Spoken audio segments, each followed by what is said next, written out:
The tiny red light blinked steadily from inside my pill organizer as my daughter Sarah explained to the doctor why I needed to be committed. She spoke about me like I wasn't sitting right there in the examination room, her voice dripping with practiced concern while she listed all the ways I'd supposedly lost my mind. What she didn't know was that for the past 4 months I'd been recording every single conversation, every whispered phone call, every meeting they thought I was too confused to understand.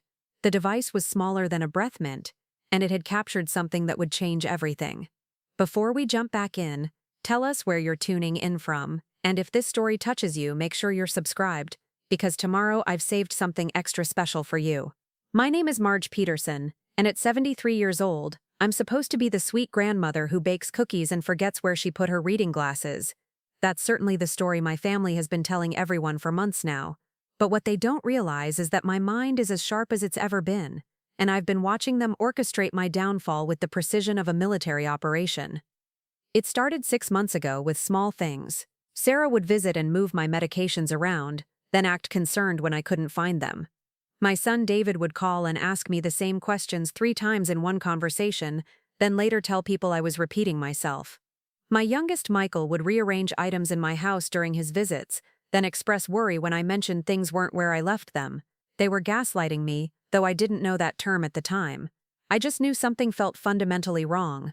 I live alone in the same ranch house I've called home for 47 years, ever since my late husband Robert and I bought it as newlyweds in 1977.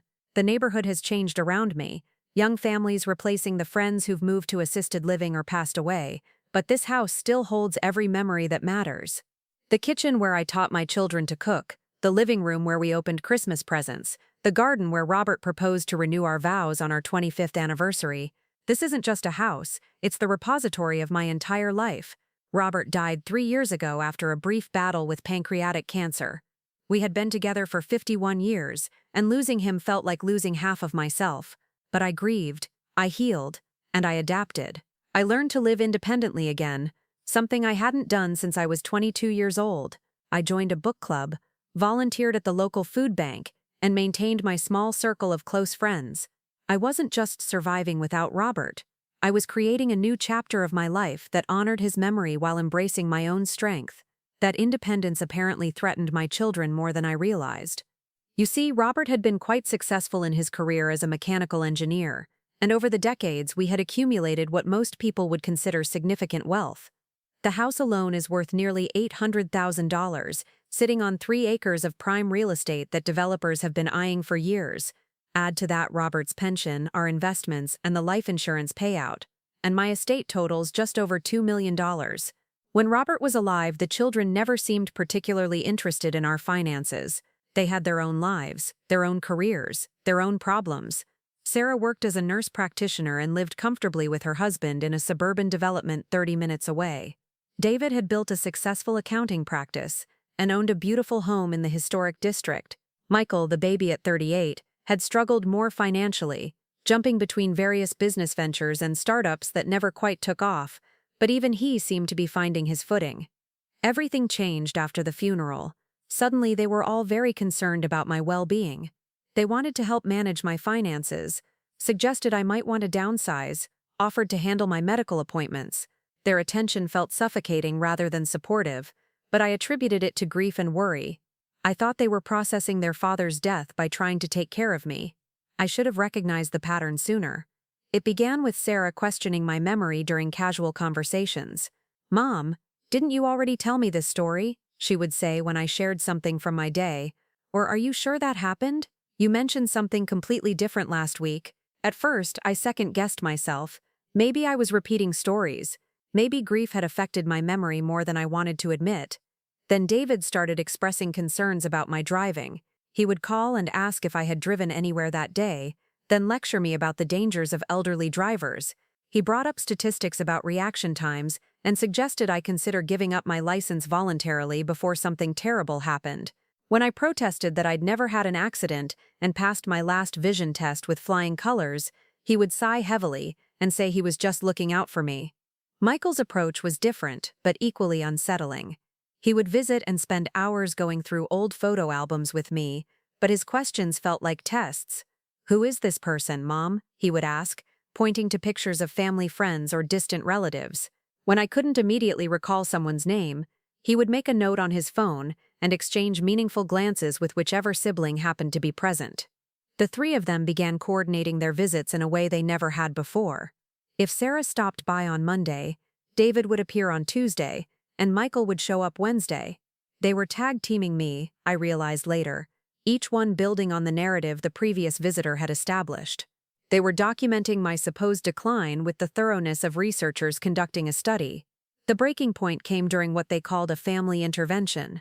All three children arrived at my house on a Saturday morning in early March, their faces wearing identical expressions of gentle concern that felt practiced and false.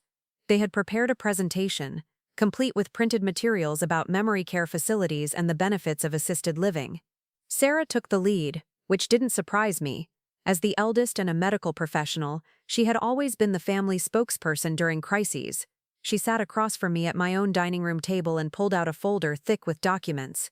"Mom, we've been talking, and we're all worried about you," she began. "These past few months we've noticed some changes that concern us. You've been forgetting conversations, repeating stories, having trouble with simple tasks. Yesterday Michael found your car keys in the refrigerator." I stared at her, my mind racing. I had not put my car keys in the refrigerator. I was meticulous about where I placed my keys, hanging them on the small hook by the garage door every single time I came home. It was a habit so ingrained that I did it without thinking. But Michael was nodding solemnly, backing up his sister's claim. "We think it might be time to consider some additional support," David chimed in. "Not necessarily moving out of the house right away, but maybe having someone here during the day. Someone who can help with medications, make sure you're eating properly, provide companionship." I wanted to argue, to defend myself, to point out that I was perfectly capable of managing my own life, but something in their coordinated presentation, the way they spoke about me instead of to me, made me pause. This wasn't a conversation. It was an ambush. They had already decided what they believed to be true, and no amount of protest from me was going to change their minds. That night, after they left, I sat in Robert's chair and tried to make sense of what was happening. My children genuinely seemed to believe I was declining, but their evidence felt manufactured. The incidents they described either hadn't happened the way they claimed, or hadn't happened at all. It was as if they were seeing a different version of me than the one who existed. Then I remembered something Robert used to say when he was dealing with difficult clients at work. When someone's story doesn't add up, start keeping track of the facts. He was an engineer, and engineers solve problems with data. If my children were building a case that I was incompetent, I needed to build a counter case with evidence of my own. That's when I decided to start recording. I had learned about digital recording devices from a mystery novel I'd read the previous month. The protagonist was a private investigator who used tiny recording devices to gather evidence of cheating spouses and insurance fraud. It seemed like something from a spy movie, but the author had included enough technical detail to make it seem plausible. I drove to an electronics store in the next town over, somewhere my children wouldn't accidentally see me. The young man behind the counter looked surprised when I asked about small recording devices, but he was helpful and non-judgmental. He showed me several options and explained how they worked. I settled on a device about the size of a large button that could record continuously for up to 12 hours and store weeks of audio. "Are you working on a memoir?" he asked as he rang up my purchase. "Something like that," I replied. Back home, I practiced using the device until I was comfortable with its operation. The recording quality was remarkably clear, and it was virtually silent when running. I could hide it anywhere, and no one would know it was there. I felt like I was preparing for war, and in many ways I suppose I was. I started small, recording conversations during my children's regular visits. At first I was hoping to capture proof that they were wrong about my memory, that I wasn't displaying the signs of dementia they claimed to see. What I discovered was far more disturbing. During Sarah's first recorded visit, she spent 20 minutes rearranging items in my medicine cabinet while I was in the bathroom. When I returned, she was standing in the hallway looking concerned. "Mom, I noticed your medications aren't organized very well," she said. "Some of these bottles were in the wrong places. Are you having trouble keeping track of what you're supposed to take when?" I stared at the medicine cabinet, which had been perfectly organized when I left the room 5 minutes earlier. Now my blood pressure medication was where my vitamins usually sat, and my calcium supplements were mixed in with my prescription bottles. The deliberate nature of the disorganization was obvious to me, but to someone who didn't know better, It would look like the confused arrangement of someone with cognitive issues. I could help you set up a pill organizer, Sarah continued. Something with compartments for each day of the week. It might make things easier for you. I agreed, not because I needed help, but because I wanted to see where this was leading. Sarah returned the following week with an elaborate pill organizer system and spent an hour setting it up. What she didn't know was that the recording device was hidden inside the empty compartment for Sunday evening medications. Over the next month, I captured conversation after conversation that revealed the scope of their plan. They weren't just documenting my supposed decline, they were actively creating evidence of it. David would call and ask me complex questions about financial matters, then get frustrated when I asked him to repeat or clarify something. He would end these calls by saying things like, "I think we really need to consider getting some help with Mom's finances soon." Michael was perhaps the most manipulative. During one recorded visit, he moved my photo albums around, then asked me to show him pictures from specific family events. When I couldn't immediately locate the album he wanted because he had moved it, he shook his head sadly and said, "Mom, you used to be so organized. I'm worried about you." Preparing and narrating this story took us a lot of time, so if you are enjoying it, subscribe to our channel. It means a lot to us. Now back to the story. But the most damning recording came from a conversation I wasn't supposed to hear. Sarah had arrived for a visit while I was in the garden. She let herself in with the spare key I had given her years ago and immediately called David on her phone. I was heading inside when I heard her voice through the kitchen window. "The pill organizer is working perfectly," she was saying. "Every time I move a few pills around, she gets confused and can't remember if she took them or not. Yesterday she took her blood pressure medication twice because she couldn't remember taking it the first time. My blood ran cold. Sarah was deliberately tampering with my medications, creating a situation where I might accidentally double-dose myself, then using my reasonable confusion as evidence of cognitive decline. The doctor's appointment is scheduled for next Friday," she continued. "Michael has been keeping a list of all the incidents we've documented, and I've got photos of the disorganized medicine cabinet and the car keys in the refrigerator." Car keys in the refrigerator. They had staged that too. What about the house? David's voice was faint through the phone, but I could make out his words. "Once she's declared incompetent, we can get power of attorney and start the process of selling it. The developer who contacted us last month is still interested. With the three-way split and after paying for her care, we're each looking at probably $400,000 minimum." I stood frozen in my garden, dirt still clinging to my gardening gloves, as my daughter discussed selling my home and splitting the proceeds while I was still alive. They weren't concerned about my health or safety. They were systematically destroying my credibility so they could gain control of my assets. That night, I listened to the recording 3 times, making sure I had heard correctly. There was no ambiguity in Sarah's words. She was poisoning my medications, moving my belongings, and coordinating with her brothers to have me declared mentally incompetent. They had turned my own children into strangers, people willing to gaslight and manipulate their own mother for money. But I had something they didn't know about. I had evidence. Hours and hours of recordings that documented their deception and revealed their true motives. The question was what to do with it. I spent the weekend researching elder abuse laws and the legal requirements for declaring someone incompetent. What I learned was both encouraging and terrifying. On one hand, their behavior clearly constituted elder abuse, which was a serious crime. On the other hand, the process for declaring someone mentally incompetent was surprisingly easy if multiple family members were willing to testify to a person's declining condition. The doctor's appointment Sarah had mentioned was the next crucial step in their plan. If they could get a medical professional to document cognitive decline, especially if that professional was presented with a list of concerning incidents and witnessed confused behavior, it would give their case significant credibility. I realized I needed to be strategic. Simply confronting them with the recordings wouldn't be enough. They could deny the allegations, claim the recordings were taken out of context, or even argue that my paranoid behavior was further evidence of my declining mental state. I needed to build a stronger case, one that would not only expose their fraud, but protect me from future manipulation. First, I needed allies. I called my longtime friend Helen, who had been Robert's secretary for over 20 years and knew our family well. I invited her over for coffee, and after swearing her to secrecy, played her some of the recordings. Helen's face went through a series of emotions as she listened: confusion, disbelief, and finally outrage. "Marge, this is horrible," she said. How long has this been going on? At least 4 months that I can prove, I replied. Probably longer, but I didn't start recording until recently. You need to contact the police, she said immediately. I will, but I want to be smart about this. If I go to the police now, it becomes a family dispute with accusations flying in all directions.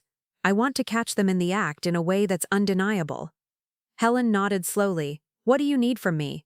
I need witnesses, people who can testify that I'm mentally competent and that my behavior hasn't changed in the ways my children claim. I also need someone who can help me document their manipulation so it's not just my word against theirs. Over the next week, I carefully built my support network. Helen agreed to serve as a witness and to help me organize the evidence. I also reached out to my doctor, Dr. Martinez, who had been my physician for over 15 years. I scheduled a private appointment and explained the situation to him. Dr. Martinez was initially skeptical. Marge, adult children often become concerned about their aging parents, and sometimes that concern can feel overwhelming. Are you sure they're not genuinely worried about you? I played him the recording of Sarah discussing the medication tampering. His expression changed immediately. This is serious, Marge. If she's been moving your medications around, she could have caused you to have a dangerous overdose or miss critical doses. That's not concern, that's endangerment. He agreed to conduct a comprehensive cognitive assessment that would be documented in my medical records. The results showed no signs of dementia, cognitive decline, or memory issues. I was functioning at the level of someone 20 years younger with excellent recall, reasoning abilities, and problem-solving skills. I want this in writing, I told him, official medical documentation that states clearly that I am mentally competent and show no signs of cognitive impairment. You'll have it, he assured me. The next step was to prepare for the doctor's appointment my children had scheduled. I knew they would bring their list of incidents and expect Dr. Martinez to witness my confused, disoriented behavior. Instead, I was going to give them a performance they would never forget. But first, I needed to gather more evidence. The recordings I had were damaging, but I wanted to capture them discussing their plan more explicitly. I needed them to incriminate themselves beyond any possible denial. The opportunity came when Michael called to ask if he could bring David over for dinner the following Sunday. We want to spend more time with you, Mom, he said, and Sarah's going to try to stop by too if she can get away from work. I agreed, knowing this would likely be a planning session for my upcoming medical evaluation. I prepared a roast, set the table with my good china, and placed recording devices in 3 different locations throughout the house. Whatever they discussed, I would capture it. They arrived within minutes of each other, which confirmed my suspicion that this was a coordinated meeting rather than a casual family dinner. The conversation during the meal was polite but strained, with each of them asking me questions that felt like tests. Mom, what did you do yesterday? David asked. I went to the grocery store, had lunch with Helen, and worked in the garden, I replied truthfully. What did you have for lunch? Sarah followed up. Chicken salad sandwiches and iced tea. They exchanged glances, as if my perfectly reasonable answers were somehow concerning. After dinner, they insisted on cleaning up while I rested in the living room. This gave them the opportunity to talk freely in the kitchen, not knowing that one of my recording devices was hidden inside the cookie jar on the counter. The appointment is this Friday at 2 o'clock. Sarah's voice came through clearly on the recording I listened to later. Dr. Martinez is expecting us to bring documentation of her declining condition. I've got the list, Michael replied. 23 incidents over the past 4 months, including the medication confusion, the repeated stories, and the car keys in the refrigerator. What about her behavior during the appointment? David asked. We need her to appear confused or disoriented. I've been researching dementia symptoms, Sarah said. If she seems anxious or agitated, it will support our case. People with early-stage dementia often become paranoid or suspicious of family members. I felt sick listening to them plan to manipulate my medical evaluation. They were coaching each other on how to present evidence of my incompetence and discussing how to interpret my behavior in the most damaging possible light. Once we get the doctor's assessment, how long before we can move forward with the power of attorney? David asked. If he agrees that she's showing signs of cognitive decline, we can file for guardianship within a few weeks, Sarah replied. Michael's already contacted the real estate agent about getting the house appraised. And the care facility? Michael asked.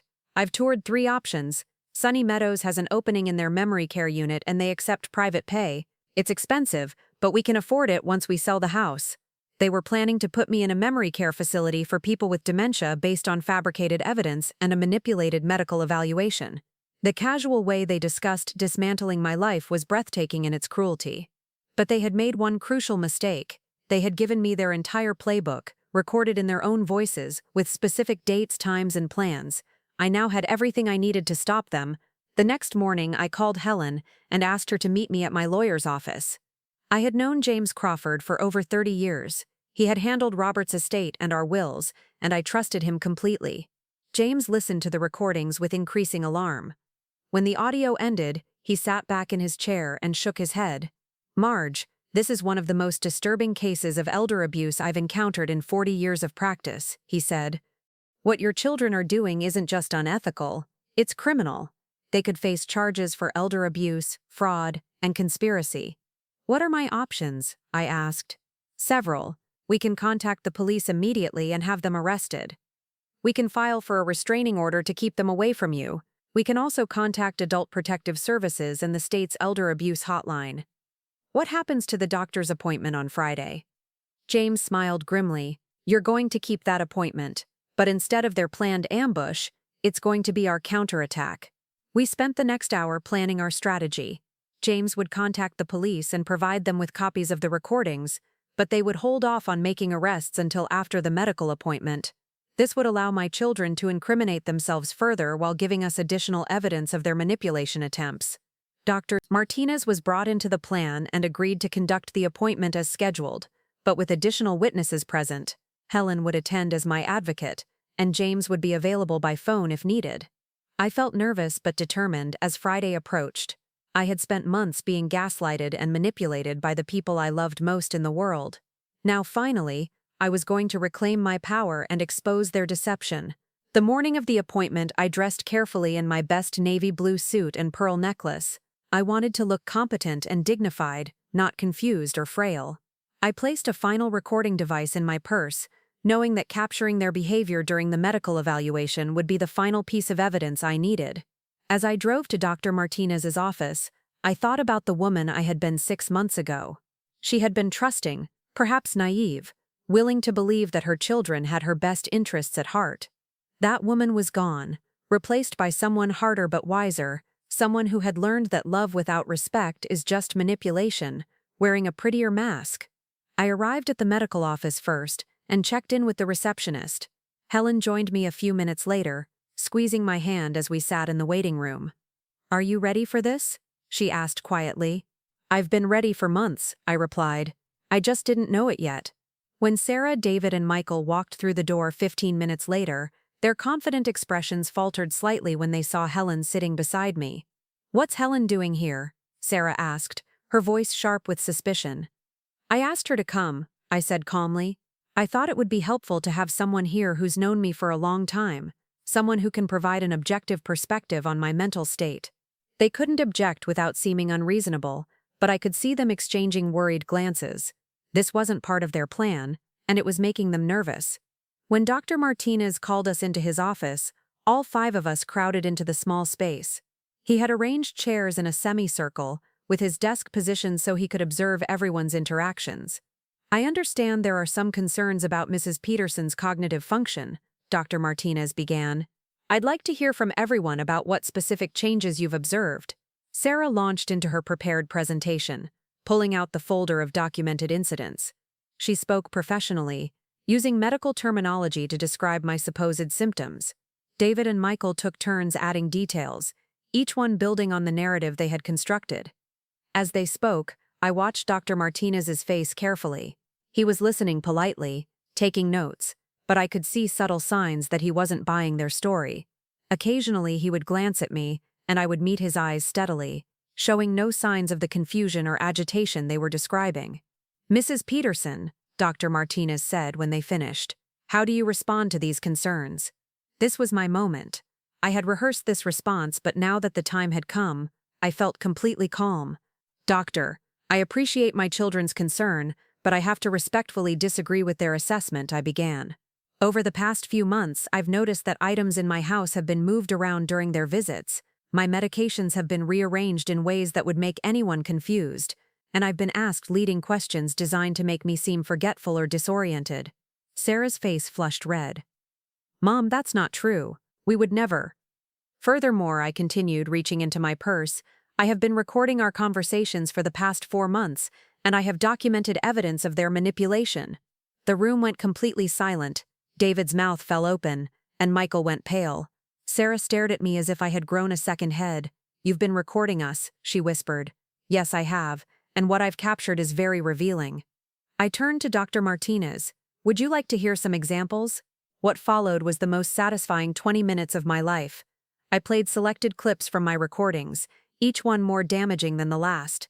The recording of Sarah discussing medication tampering, the conversation about staging evidence, the discussion of selling my house and splitting the proceeds.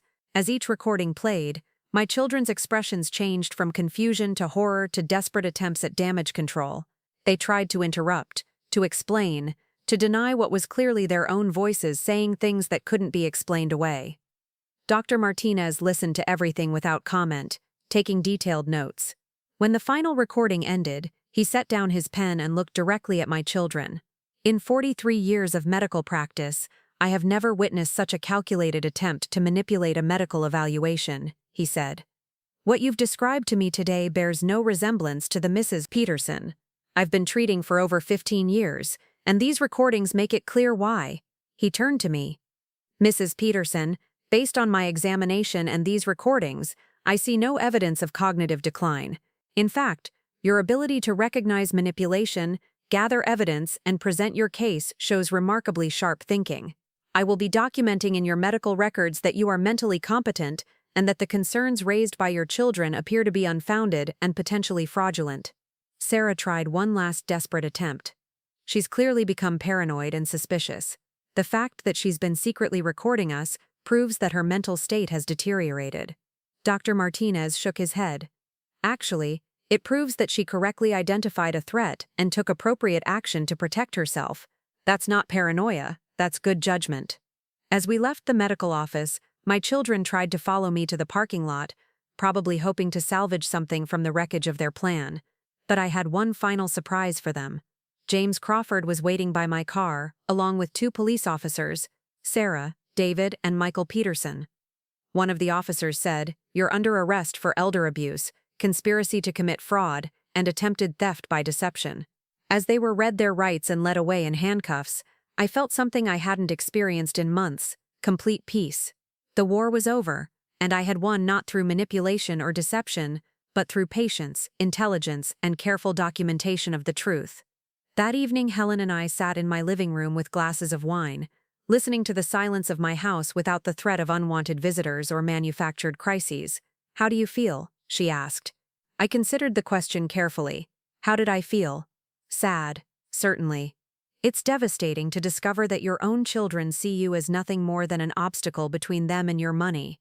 Angry, yes, but also strangely relieved. Free, I said finally. For the first time in months, I feel completely free. The legal proceedings took several months to resolve. My children eventually pled guilty to reduced charges and were sentenced to community service and restitution. They were also required to attend counseling and had restraining orders placed against them that prevented any contact with me. The house remained mine, as did my independence and my dignity. I changed the locks, updated my will to leave everything to charity, and began the process of rebuilding my life without the constant threat of manipulation hanging over me. I kept the recording devices, though I rarely need them now. They sit in my jewelry box next to Robert's wedding ring, small reminders that sometimes the most important battles are fought not with loud voices or dramatic gestures, but with quiet preparation and unwavering determination to protect what matters most. My children had underestimated me, assuming that age had made me weak and vulnerable. They forgot that I had lived through decades of challenges, raised 3 children, built a successful marriage, and navigated the complex world of adulthood long before they were born. I wasn't a helpless old woman, I was a survivor who had simply been caught off guard by betrayal from an unexpected source. But once I recognized the threat, I did what I had always done. I adapted, I planned, and I fought back. And in the end, the truth was stronger than their carefully constructed lies. The tiny red light in my pill organizer had captured more than just conversations. It had captured my own strength, my own voice, and my own power to determine the course of my life. They thought I had dementia, but what I really had was something far more dangerous to their plans: a clear mind, a strong will, and absolutely nothing left to lose. The weeks following my children's arrest passed in a strange combination of relief and emptiness. For months, my life had been consumed by the need to document their deception and protect myself from their manipulation. Now that the immediate threat was gone, I found myself navigating an unexpected kind of silence, not the oppressive quiet of isolation, but the peaceful calm of a house that was truly mine again. I established new routines that had nothing to do with defensive strategies or evidence gathering. I woke each morning and made coffee for one without checking over my shoulder. I organized my medications in their proper places without photographing the arrangement as proof of my competence. I answered my phone without wondering who might be plotting against me on the other end. The restraining orders meant my children couldn't contact me directly, but that didn't stop them from trying indirect approaches. Michael's wife Jennifer called twice, claiming she was checking on my well-being and insisting that the whole situation had been a misunderstanding blown out of proportion. Sarah's husband Mark stopped by one afternoon, saying he just wanted to make sure I was taking care of myself properly. I politely but firmly sent them both away, explaining that any contact from family members constituted a violation of the court order. What surprised me most was how quickly I adjusted to their absence. I had expected to feel lonely or guilty about the legal consequences they faced. Instead, I felt lighter, as if I had been carrying a weight I hadn't realized was there until it was removed. The constant vigilance, the need to second-guess my own perceptions, the exhausting work of defending my reality against their gaslighting had taken a toll I was only beginning to understand. Helen became my closest confidant during this transition period. She would stop by every few days, sometimes bringing groceries or a book she thought I might enjoy, but mostly just to sit and talk. We would spend hours on my back porch, drinking iced tea and discussing everything except my family drama. She seemed to understand instinctively that I needed normalcy more than sympathy. One afternoon in late summer, Helen arrived with a proposition that would change the trajectory of my new life. She sat down at my kitchen table with a serious expression and placed a manila folder between us. "Marge, I've been thinking about something, and I want to run an idea past you," she began. "You know I've been volunteering with the senior advocacy group at the community center, right?" I nodded. Helen had been involved with various community organizations for as long as I'd known her, always looking for ways to help others. "Well, we've been seeing an increase in cases similar to yours. Adult children manipulating elderly parents, usually with financial motives. The problem is that most victims don't recognize what's happening until it's too late, and even when they do, they often don't know how to fight back." She opened the folder and pulled out several newspaper clippings and printed articles. "Look at these stories. A woman in Phoenix whose son convinced doctors she had Alzheimer's so he could sell her house. A man in Florida whose daughters had him declared incompetent and moved him to a nursing home while they liquidated his assets. It's becoming an epidemic, and the legal system isn't equipped to handle it effectively." I scanned the articles, feeling a familiar chill as I read accounts that echoed my own experience. The tactics were remarkably similar: manufactured evidence of cognitive decline, coordinated family testimony, manipulation of medical evaluations, and rushed legal proceedings to gain control of assets. "What are you suggesting?" I asked, though I was beginning to suspect where this conversation was heading. "I think you could help other people in similar situations. You have something most victims don't have: proof, documented evidence of how these schemes work, recorded confessions from the perpetrators, and a successful legal outcome. You could be a powerful advocate for elder abuse prevention." The idea intrigued me, but it also felt overwhelming. I had just reclaimed my own life. Was I ready to immerse myself in other people's family tragedies? "I wouldn't know where to start," I said honestly. "That's where this comes in," Helen replied, pulling out another document. "The State Attorney General's office is starting a new elder abuse prevention initiative. They're looking for advisors who have first-hand experience with these crimes. The position would involve developing educational materials, training law enforcement officers, and serving as a resource for victims and their families." I stared at the job description, struck by the synchronicity of the opportunity. For months I had felt like my intelligence and capabilities were under attack. Now I was being offered a chance to use those same qualities to help others. "They specifically want someone who understands the psychology of family manipulation," Helen continued. Someone who can help victims recognize the warning signs and teach them how to protect themselves. That evening, I called James Crawford to discuss the opportunity. He was enthusiastic about the idea and offered to help me navigate the application process. Marge, you've been through something terrible, but you've also gained expertise that could be invaluable to other people, he said. You understand how these schemes develop, how they escalate, and most importantly, how to fight back effectively. That knowledge could save other families from going through what you experienced. I spent the next week researching the Elder Abuse Prevention Initiative and reading testimonials from other victims. The stories were heartbreakingly familiar. Elderly parents questioning their own sanity as their children systematically undermined their independence, financial assets disappearing, while families insisted it was for the victim's own good, and legal systems that prioritized family concerns over individual rights. What struck me most was how isolated these victims felt. They described the shame of suspecting their own children, the confusion of being told their perceptions were wrong, and the helplessness of fighting a battle they didn't understand. I remembered those feelings vividly, the way doubt had crept into my own mind despite my certainty that something was wrong. I decided to apply for the advisory position, but first, I wanted to test whether I was emotionally ready to relive my experience in service of helping others. I contacted the local senior center and offered to give a presentation about elder abuse prevention. The response was immediate and enthusiastic. The center's director, an energetic woman named Patricia Gonzalez, explained that they had been looking for someone to address this topic with their members.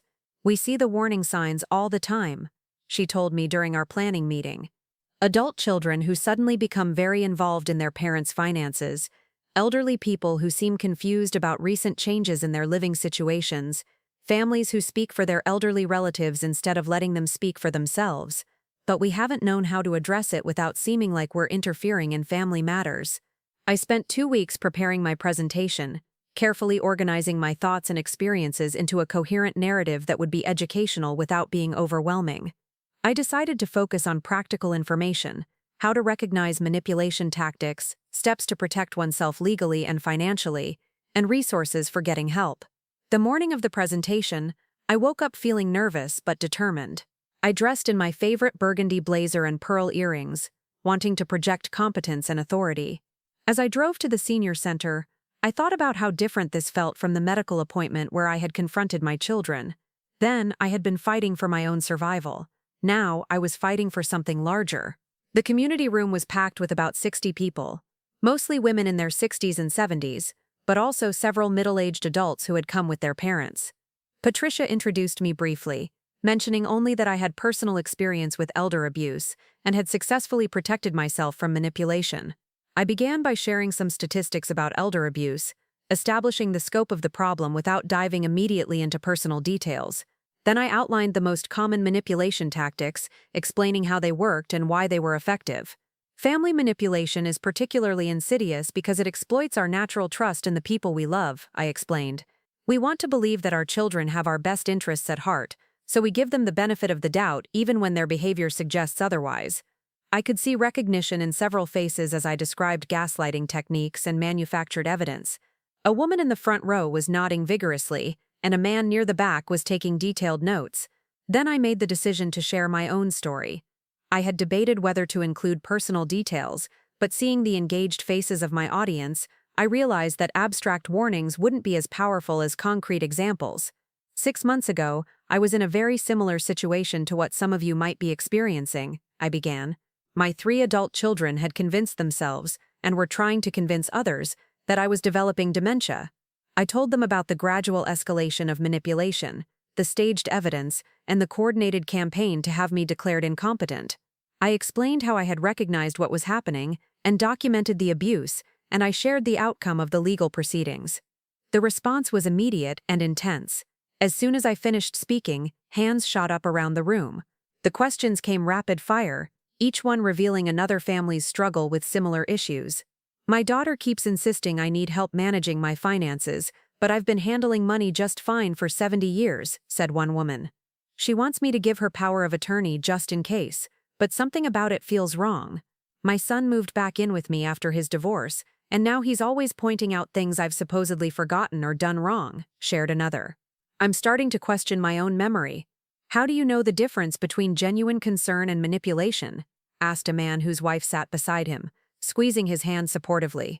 For the next hour, I fielded questions and provided advice, drawing on both my personal experience and the research I had done while preparing my case. I shared practical strategies for protecting assets, documenting manipulation, and finding allies outside the family structure. What moved me most was the sense of validation I could offer these people.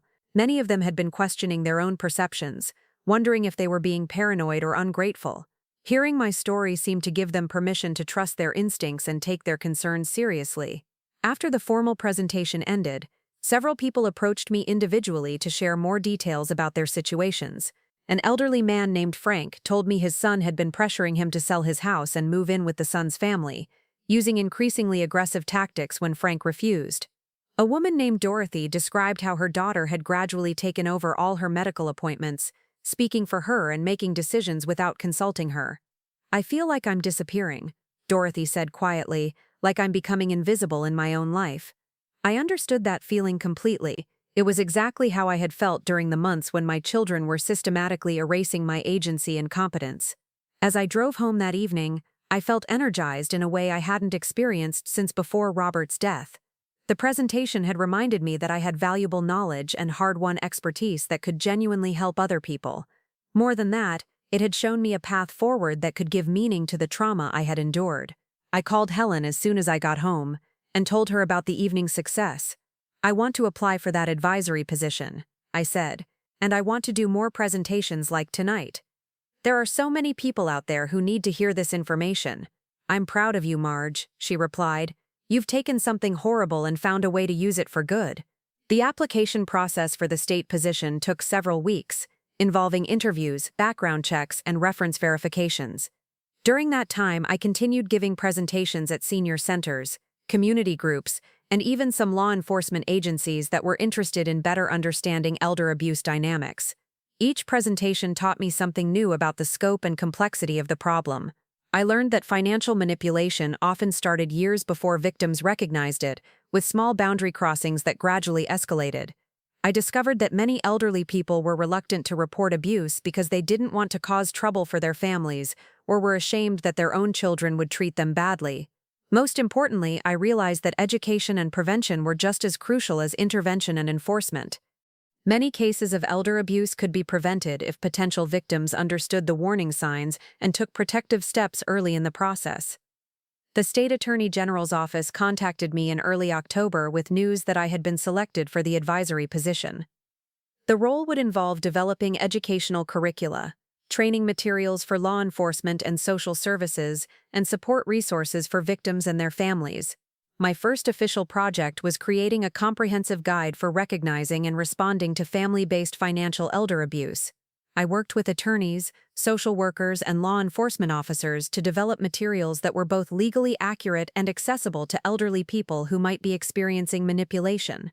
The guide included practical checklists for identifying manipulation tactics, step-by-step instructions for documenting abuse, and contact information for legal and social services resources. We also developed a series of role-playing scenarios that could be used in educational workshops to help people practice recognizing and responding to manipulative behavior. Working on these materials was both challenging and therapeutic. I found myself revisiting my own experiences in detail, analyzing the tactics my children had used, and identifying the moments when I could have intervened more effectively. This process helped me understand that while I had ultimately protected myself successfully, there had been earlier opportunities to address the problem that I had missed because I didn't trust my own perceptions. One of the most important insights that emerged from this work was the role of isolation in enabling elder abuse. My children had gradually separated me from my support network, discouraging social activities and creating situations where I was dependent on them for information and assistance. Breaking that isolation had been crucial to my ability to fight back. This understanding led to the development of what we called the social safety net approach to elder abuse prevention. Instead of focusing solely on individual protective measures, we emphasized the importance of maintaining strong connections with friends, neighbors, and community organizations who could provide objective perspectives and support. I began incorporating this concept into my presentations, encouraging elderly people to cultivate relationships outside their immediate family and to share concerns with trusted friends before problems escalated. I also worked with community organizations to develop programs that would help elderly people stay connected and engaged. One such program was a buddy system that paired elderly community members with trained volunteers who would maintain regular contact and serve as advocates if concerns arose. The volunteers were taught to recognize signs of manipulation and abuse, and they had clear protocols for reporting suspicious situations to appropriate authorities. Another initiative was a series of financial literacy workshops specifically designed for elderly people who might be vulnerable to manipulation. These workshops covered topics like protecting personal information, understanding power of attorney documents, and recognizing common financial scams. As winter approached, I reflected on how dramatically my life had changed over the course of a single year. 12 months earlier, I had been a vulnerable target of my own children's greed and manipulation. Now I was a recognized expert in elder abuse prevention, working with state officials to develop policies and programs that could protect thousands of other elderly people. The work was demanding and sometimes emotionally difficult, but it was also deeply satisfying. Every presentation I gave, every guide I helped develop, every training session I conducted represented an opportunity to prevent someone else from experiencing the betrayal and gaslighting I had endured. I had also discovered that helping others heal from similar trauma was helping me process my own experiences. Each victim I spoke with, each success story I heard, reinforced my understanding that what had happened to me was not a reflection of my weakness or naivety, but rather a consequence of my children's choices and actions. The isolation and self-doubt that had characterized the worst period of the abuse were gradually being replaced by connection and confidence. I was building new relationships with colleagues and community members who valued my expertise and respected my judgment. I was using my intelligence and analytical skills in ways that felt meaningful and impactful. Most surprisingly, I was discovering aspects of myself that I hadn't known existed. The shy, accommodating woman who had spent decades prioritizing her family's needs over her own was being replaced by someone more assertive and self-assured. I was learning to trust my instincts, speak up when something felt wrong, and advocate not just for myself but for others who needed support. This personal transformation was perhaps the most unexpected outcome of the entire ordeal. While I would never have chosen to experience my children's betrayal, I had to acknowledge that the process of fighting back had revealed strengths and capabilities I might never have discovered otherwise.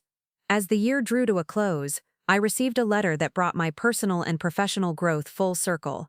It was from a woman named Margaret Chen, who had attended one of my early presentations at a senior center. Margaret explained that she had been experiencing manipulation from her adult son similar to what I had described. Inspired by my story, she had begun documenting suspicious incidents and had eventually gathered enough evidence to expose her son's financial abuse. She had successfully protected her assets and obtained a restraining order against him. "Your presentation saved my life," she wrote, "not just financially, but emotionally. You helped me trust myself again and gave me the courage to fight back. I wanted you to know that your terrible experience has prevented someone else from going through the same thing." Reading Margaret's letter, I felt a profound sense of purpose and closure. The pain and betrayal I had experienced had been transformed into something positive and protective. My children's attempt to diminish and control me had ultimately led to my becoming a stronger advocate for myself and others. That evening, I sat in my living room with a cup of tea and looked around at the home I had fought so hard to keep. Every item in the room told a story of my life with Robert, my years as a mother, and my journey toward independence. This house was more than just property. It was a testament to my resilience and determination.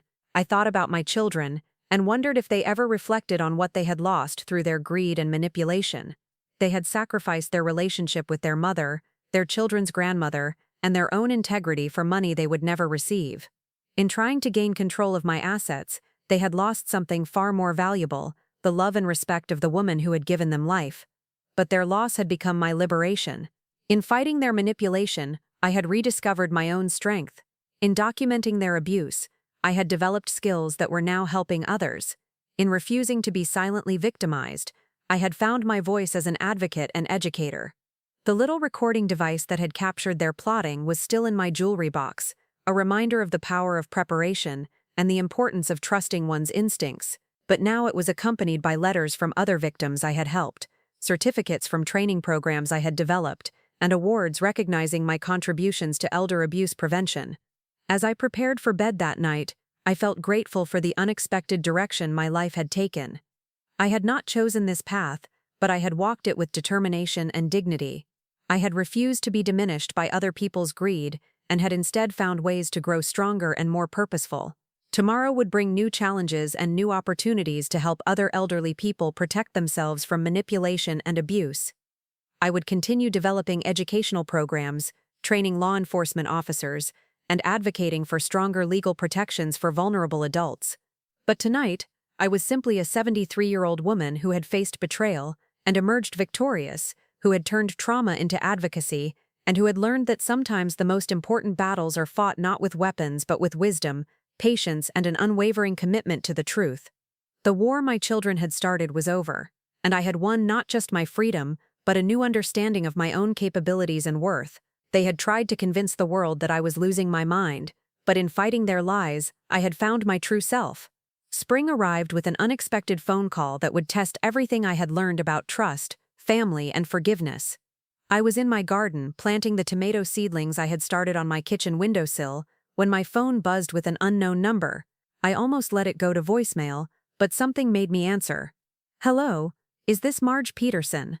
The voice was young, hesitant, with a slight tremor that suggested nervousness. "Yes, this is Marge. Who is this?" "My name is Emma Peterson. I'm Sarah's daughter, your granddaughter." I froze, my gardening gloves still dirty with soil, the phone pressed against my ear as if I might have misheard. Emma was Sarah's eldest child, 22 years old, and finishing her senior year at college. I hadn't spoken to any of my grandchildren since the restraining orders were put in place, though I thought about them constantly. "Emma," I said carefully, my heart racing, "how did you get my number?" "I found it in Mom's old address book. I know about the restraining order, and I know I'm probably not supposed to call you, but I had to. I need to talk to someone, and you're the only person I can think of who might understand." The pain in her voice was unmistakable. Whatever had prompted this call, it wasn't casual curiosity about her estranged grandmother. "What's wrong, sweetheart?" The endearment slipped out before I could stop it, years of grandmotherly instinct overriding legal caution. "It's happening again," she said, and I could hear tears in her voice. "What Mom did to you, she's doing it to Grandpa now, to Dad's father, and nobody believes me when I try to tell them what I'm seeing." My blood ran cold. Sarah's father-in-law, Richard Brennan, was in his early 80s and had been widowed about 5 years ago. He lived independently in a small apartment downtown, and had always struck me as sharp and capable when I'd known him during family gatherings. "Tell me what you've observed," I said, settling onto my garden bench and giving Emma my full attention. The story that unfolded was chillingly familiar.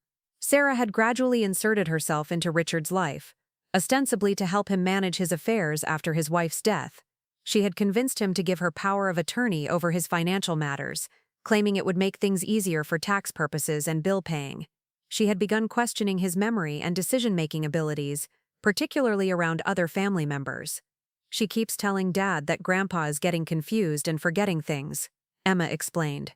"But when I spend time with him, he seems fine. His mind is sharp, he remembers everything about our conversations, and he's still managing his own household and medications without any problems." "Has she moved any of his belongings or changed his living situation?" "That's just it," Emma said, her voice gaining strength as she found someone who was taking her seriously. "Last month, she convinced him to move to a smaller apartment because she said the stairs in his building were becoming dangerous for him. But he was climbing those stairs just fine, and the new place costs twice as much rent. When I asked him about it, he seemed confused about why he had agreed to move. The pattern was unmistakable. Sarah was using the same playbook she had used on me, gradually undermining Richard's confidence and independence while positioning herself as his concerned caregiver and protector. "Emma, have you tried talking to your father about this?" "I did, but he just says Mom knows more about these things because she's a nurse, and he trusts her judgment about medical issues. He thinks I'm being paranoid because of what happened with you." The irony was bitter.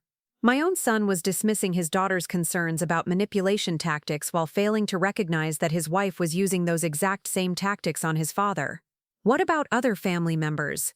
Does Richard have other children or close friends who might notice what's happening?" "He has a sister in California, but she's in her 70s and doesn't visit often. Most of his friends have passed away or moved to retirement communities. Mom has become his primary support system, which gives her a lot of control over what information he gets about his own life. I closed my eyes, remembering the isolation my own children had carefully constructed around me. By becoming indispensable, Sarah had positioned herself to manipulate Richard's perceptions and limit his access to outside perspectives. "Emma, why are you calling me? What do you want me to do?" "I don't know," she admitted. "I just needed someone to believe me, someone who understands what this looks like. I've been reading about elder abuse online, and everything I'm finding matches what I'm seeing happen to Grandpa, but I don't know how to stop it, and I'm afraid that if I try to intervene, I'll just make things worse for him." I understood her dilemma perfectly.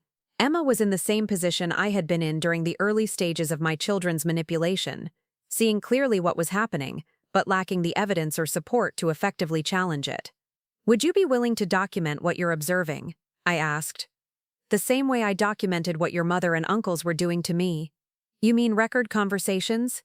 "That's one option, but there are other ways to gather evidence too. Taking photographs of his living situation, keeping detailed notes of conversations, documenting any changes in his financial or medical care arrangements.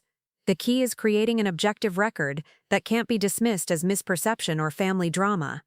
Emma was quiet for a moment, and I could almost hear her weighing the implications of what I was suggesting. She would be investigating her own mother's behavior, potentially putting herself in conflict with her entire family. "I need to think about this," she said finally. "But would you be willing to help me? I know about the restraining order, and I know what Mom did to you was terrible, but you're the only person who understands how these schemes work." The request put me in an incredibly difficult position. Helping Emma would potentially violate the restraining order, could be seen as interfering in my former family's affairs, and would definitely put me back in conflict with my children. On the other hand, an innocent elderly man was being manipulated by someone I knew to be capable of elaborate deception, and his own granddaughter was asking for help protecting him. "Let me think about this too," I said. "Can you call me again tomorrow evening? Same time?" "Yes, I can do that. And Grandma Marge, thank you for listening to me. Thank you for believing me." After hanging up, I sat in my garden for a long time, watching the late afternoon sunlight filter through the maple tree Robert had planted when we first moved to this house. The peaceful routine I had built over the past year suddenly felt fragile, threatened by the possibility of being drawn back into the toxic dynamics I had worked so hard to escape. But Emma's call had also awakened something in me that I couldn't ignore. During my work with the State Attorney General's office, I had encountered dozens of cases where family members knew abuse was occurring, but felt powerless to intervene. I had developed resources and strategies specifically for people in Emma's situation, but I had never imagined I would be called upon to apply them within my own extended family. That evening, I called James Crawford to discuss the legal implications of helping Emma. "The restraining order specifically prohibits contact with your children, but it doesn't mention your grandchildren," he explained. "However, if you're gathering evidence against Sarah, it could be argued that you're circumventing the spirit of the order even if you're not technically violating its terms. What would you advise?" "Legally, you're probably safe as long as you don't initiate direct contact with Sarah, David, or Michael. But practically, this could reopen conflicts that you've put behind you. Are you prepared for that possibility?" I considered his question carefully. The past year had been peaceful and productive, focused on helping strangers rather than fighting with family members. Did I really want to risk that tranquility to help a granddaughter I barely knew protect a man who was no longer part of my life? The answer came to me as I remembered Dorothy, the woman from one of my early presentations who had described feeling invisible in her own life. Richard Brennan was being systematically erased, just as I had been, just as countless other elderly people were every day. If I had the knowledge and experience to help stop that process, didn't I have an obligation to act? When Emma called the following evening, I had made my decision. "I'll help you," I said without preamble. "But we need to be smart about this, and we need to be prepared for the consequences. Your mother is not going to react well if she discovers what we're doing." "I understand. What do we do first?" Over the next hour, I walked Emma through the same process I had used to document my own situation. We discussed the importance of detailed record-keeping, the various methods for gathering evidence, and the legal resources available for reporting elder abuse. "The most important thing is to maintain your grandfather's trust," I explained. "You can't help him if he stops confiding in you, or if your mother convinces him that you're trying to cause trouble. He trusts me completely right now. I'm probably the only family member he talks to honestly about how he's feeling. Good. That's your greatest asset in this situation. Use that trust to understand what's really happening in his life, but be careful not to put him in a position where he feels he has to choose between you and your mother. We developed a plan for Emma to begin documenting Sarah's interactions with Richard while maintaining her role as a concerned granddaughter. She would visit him regularly, take note of any changes in his living situation or daily routines, and keep detailed records of conversations where he expressed confusion or concern about decisions he had supposedly made. What about recording devices? Emma asked. That's more complicated, I admitted. The legal requirements for recording conversations vary by state, and since your grandfather would be involved, we need to be careful about consent issues. Let's start with written documentation and see what patterns emerge. For the next 3 weeks, Emma maintained a careful balance between normal granddaughter visits and evidence gathering. She called me every few days to report what she had observed, and the picture that emerged was disturbingly familiar. Sarah was systematically isolating Richard from other family members by creating conflicts and misunderstandings. She had convinced him that his sister in California was too busy with her own health problems to want frequent contact. She had discouraged visits from old friends by suggesting that hosting guests was too stressful for someone his age. More concerning were the financial irregularities Emma discovered. Richard had always been careful with money, but Sarah had convinced him to make several large purchases that seemed out of character: expensive medical alert system he didn't want, a comprehensive insurance policy that duplicated coverage he already had, and a home security system for an apartment building that already had security measures. She's handling all his paperwork now, Emma reported during one of our calls. He mentioned that she's been helping him reorganize his finances to make everything simpler. When I asked him what that meant, he seemed vague about the details. The pattern of financial control was particularly alarming because it suggested that Sarah was already in the process of redirecting Richard's assets. Unlike my situation, where my children had been planning to gain control gradually, Sarah appeared to be moving more quickly, perhaps having learned from her failed attempt with me. Emma, I think it's time to involve some outside resources, I said. Your grandfather needs an independent advocate, someone who can review his financial arrangements and make sure he's not being taken advantage of. How do we do that without alerting Mom to what we're doing? There are senior advocacy organizations that specialize in these situations. They can conduct what's called a wellness check that looks like a routine community service but actually assesses whether someone is being manipulated or abused. I gave Emma the contact information for several organizations, including some I had worked with through my state position. We agreed that she would approach Richard about accepting these services by framing them as general resources for elderly people rather than responses to specific concerns. Meanwhile, I began my own discreet investigation into Sarah's recent activities. Through my connections in the elder advocacy community, I learned that she had recently attended several seminars on financial planning for elderly clients. She had also joined a professional organization for people who provided care management services for seniors. These activities suggested that Sarah was professionalizing her manipulation tactics, possibly with the intention of expanding beyond Richard to other elderly clients. The thought that she might be using the skills she had developed while abusing me to victimize other people's family members was deeply disturbing. I shared this information with the State Attorney General's office, which had been tracking patterns of professional elder abuse. They were very interested in Sarah's activities and agreed to monitor her involvement with senior services organizations. 3 weeks after Emma first contacted me, she called with urgent news that changed everything. Grandma Marge, something's happened. Grandpa fell yesterday and went to the emergency room. He's okay, just some bruises and a sprained wrist, but Mom is using the fall to push for major changes in his living situation. What kind of changes? She wants him to move into an assisted living facility immediately. She's saying the fall proves he can't live safely on his own anymore, and she's scheduled tours at 3 different places for this week. I felt a familiar chill. The manufactured crisis, the rapid escalation, the pressure to make major decisions while emotions were running high. It was exactly the same playbook Sarah had used during my supposed medical emergency. Did you witness the fall? Do you know what actually happened? That's the thing, Emma said, her voice tight with suspicion. I talked to Grandpa about it, and his description doesn't match what Mom is telling everyone. He said he tripped over a box that was sitting in his hallway, but he doesn't remember putting any box there. When I asked Mom about it, She said he probably forgot moving it and just doesn't want to admit he's becoming forgetful.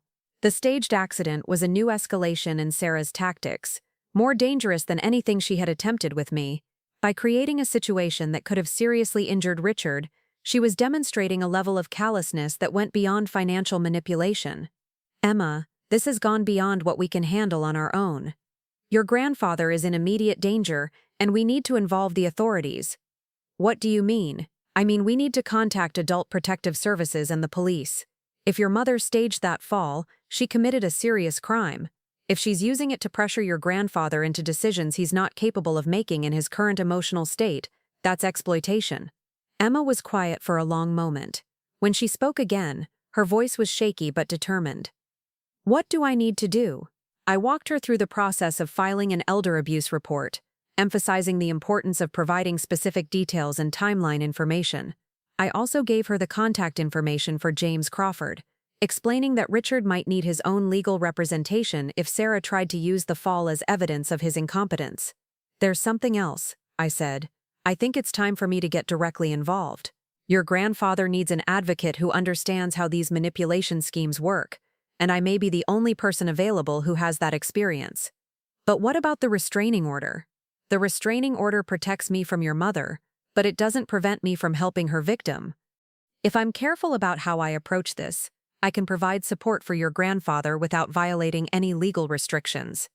That night, I lay awake thinking about the decision I was about to make. For over a year, I had been building a new life focused on helping strangers, maintaining careful boundaries around my own traumatic experiences. Now I was about to step directly back into the conflict that had nearly destroyed me, this time not as a victim but as a defender of someone else. The risks were significant. Sarah would undoubtedly escalate her tactics if she discovered I was working against her. The legal protections I had built around myself might not extend to situations where I was actively investigating her behavior, and there was always the possibility that she had learned from her previous failure and developed more sophisticated methods of manipulation.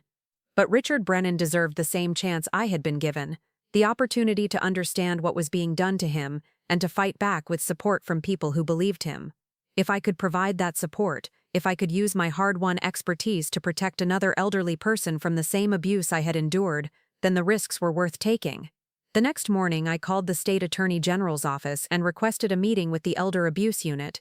I explained the situation with Richard and asked for their guidance on how to proceed without compromising any ongoing investigations or legal protections.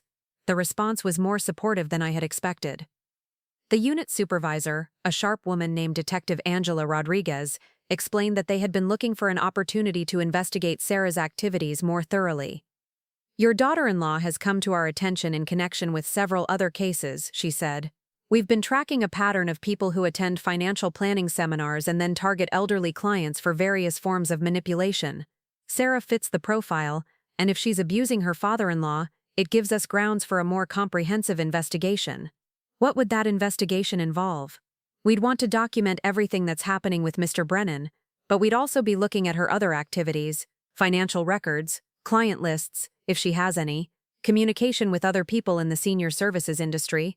If she's running a broader scheme, we want to shut it down before more people get hurt. Detective Rodriguez assigned a caseworker to monitor Richard's situation and coordinate with Emma's documentation efforts. They also arranged for an undercover social worker to conduct a wellness check that would assess his living situation and mental competency. Meanwhile, I worked with James Crawford to explore legal options for challenging Sarah's power of attorney over Richard's finances.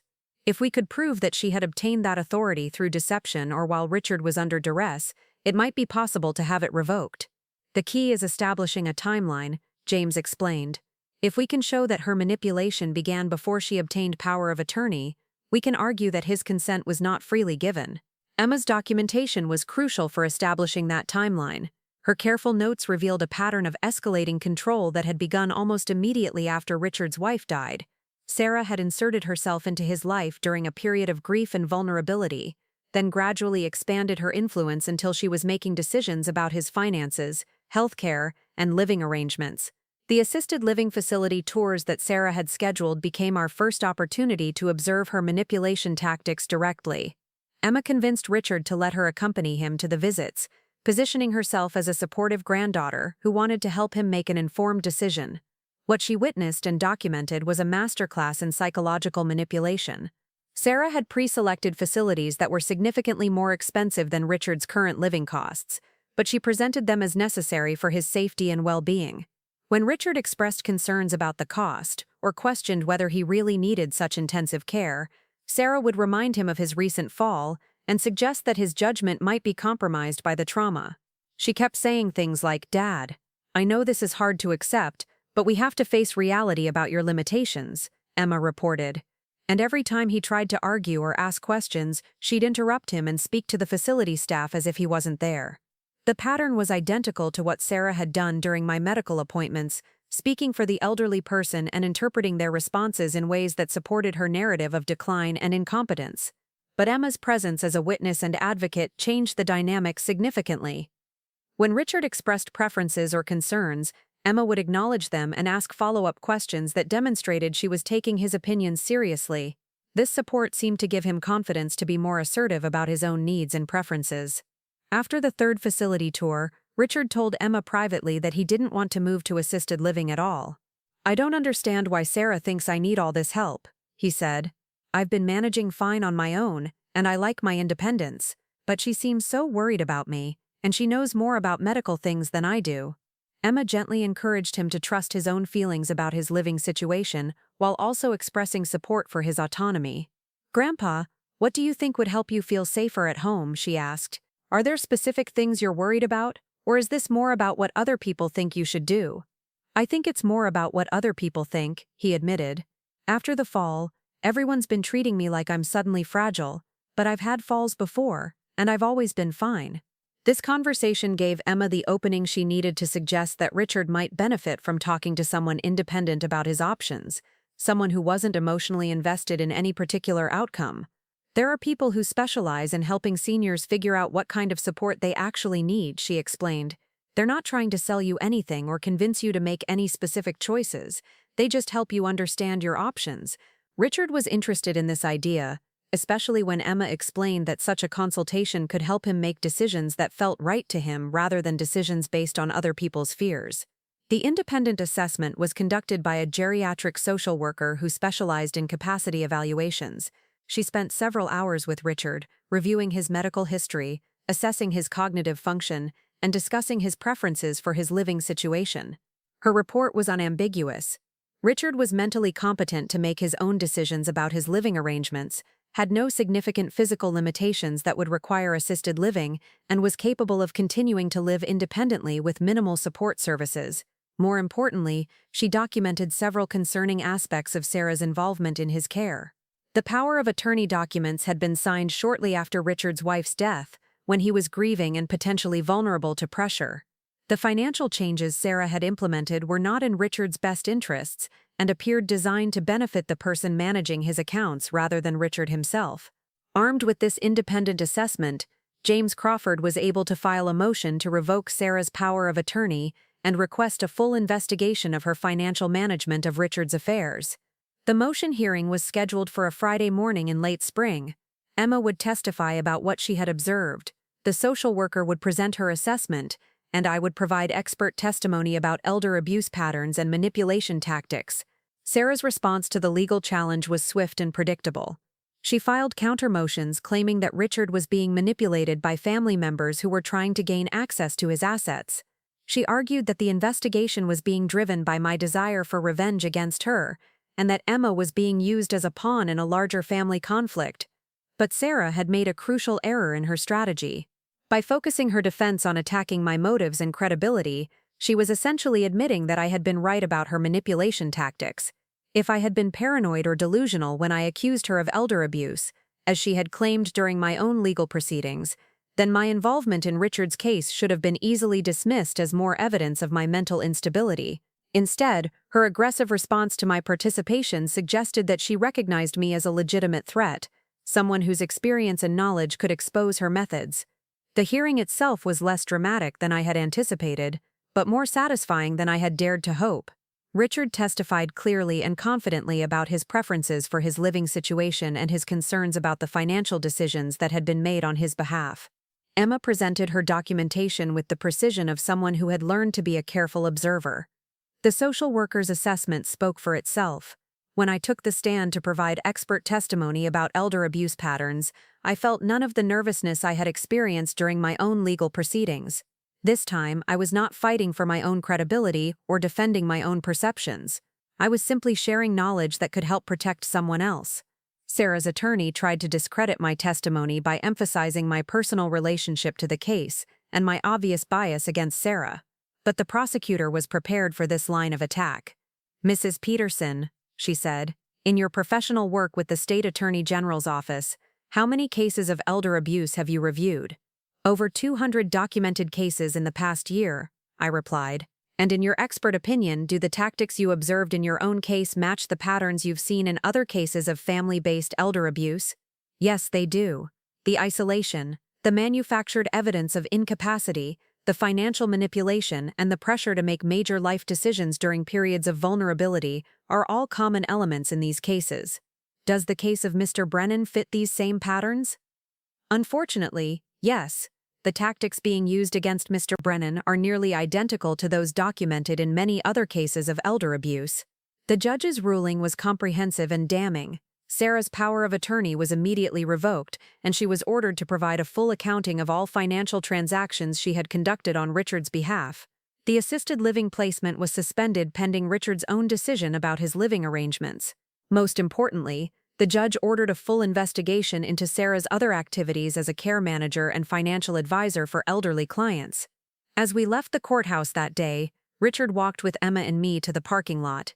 He looked older than I remembered from family gatherings years ago, but his eyes were clear and his expression was determined. "Marge," he said, "I owe you an apology. I never understood what you went through with your children, and I'm ashamed that I didn't speak up for you when I should have." "Richard, you don't owe me any apology. You weren't in a position to know what was happening, and Sarah is very skilled at hiding her true behavior from people who might challenge her. Still, I should have listened better, and I want you to know that I'm grateful you helped Emma protect me, even after everything my daughter-in-law put you through." As I drove home that afternoon, I reflected on the strange turn my life had taken. 2 years ago, I had been a victim of elder abuse, fighting for my own survival and credibility. Now I was helping other victims, using my experience to protect people I barely knew and rebuild relationships with family members I had thought were lost forever. Emma and I had grown close during our weeks of working together, and I had rediscovered the joy of having a relationship with one of my grandchildren.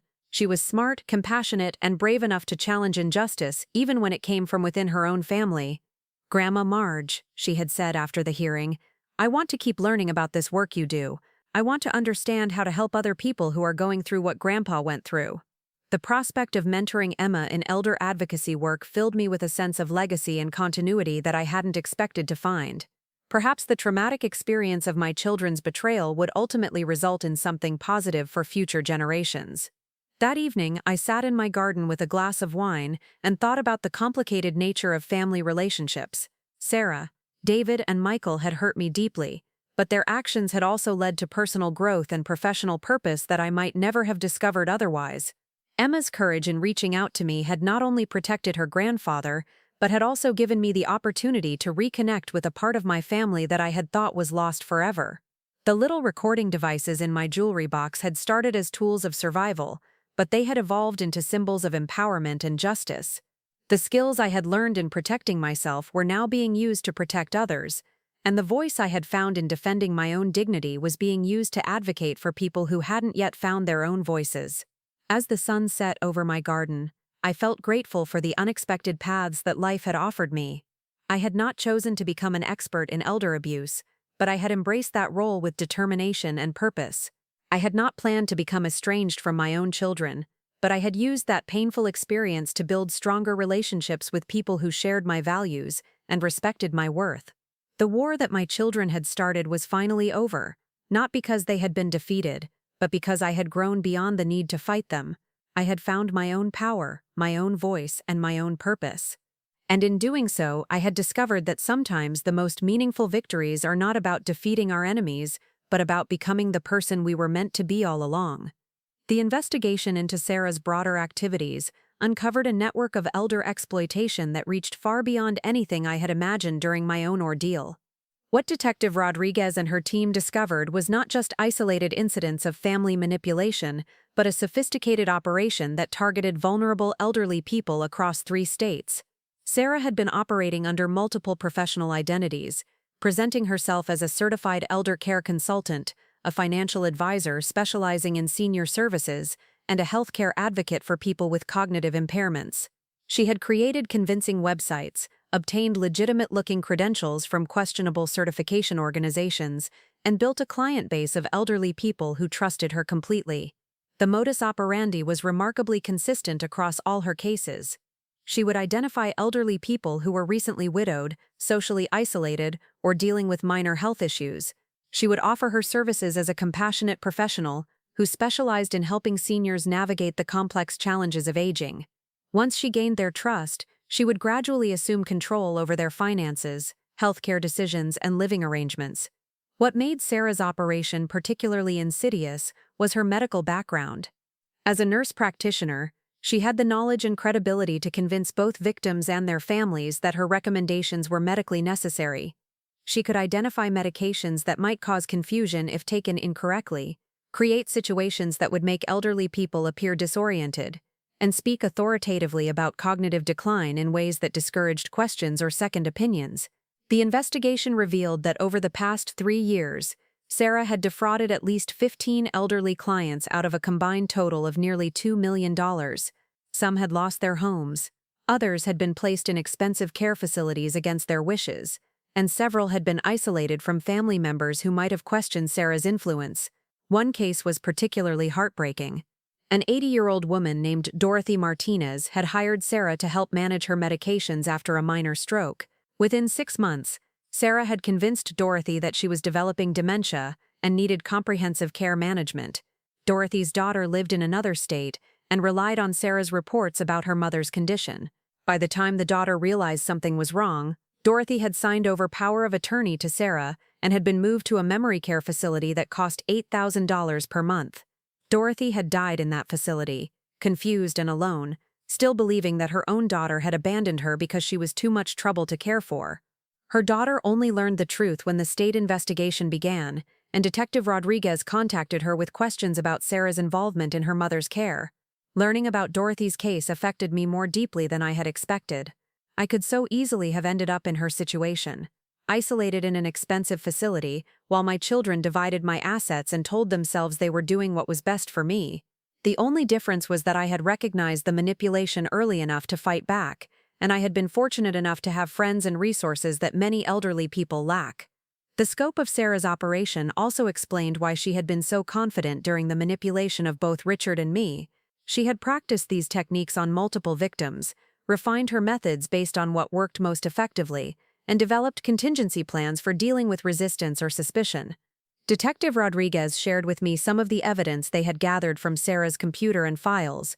There were detailed psychological profiles of her victims, noting their vulnerabilities, fears, and the most effective approaches for gaining their compliance. There were financial spreadsheets tracking the assets of each client and projecting potential profits from various manipulation strategies. Most disturbing were the training materials Sarah had developed for recruiting and training other people to use similar methods. She had been in the early stages of franchising her operation, teaching other healthcare professionals how to identify and exploit elderly victims. She was building an entire industry around elder abuse, Detective Rodriguez explained during one of our meetings. If we hadn't stopped her when we did, she could have trained dozens of other people to use these methods. The evidence against Sarah was overwhelming, but bringing her to justice proved more complicated than I had anticipated.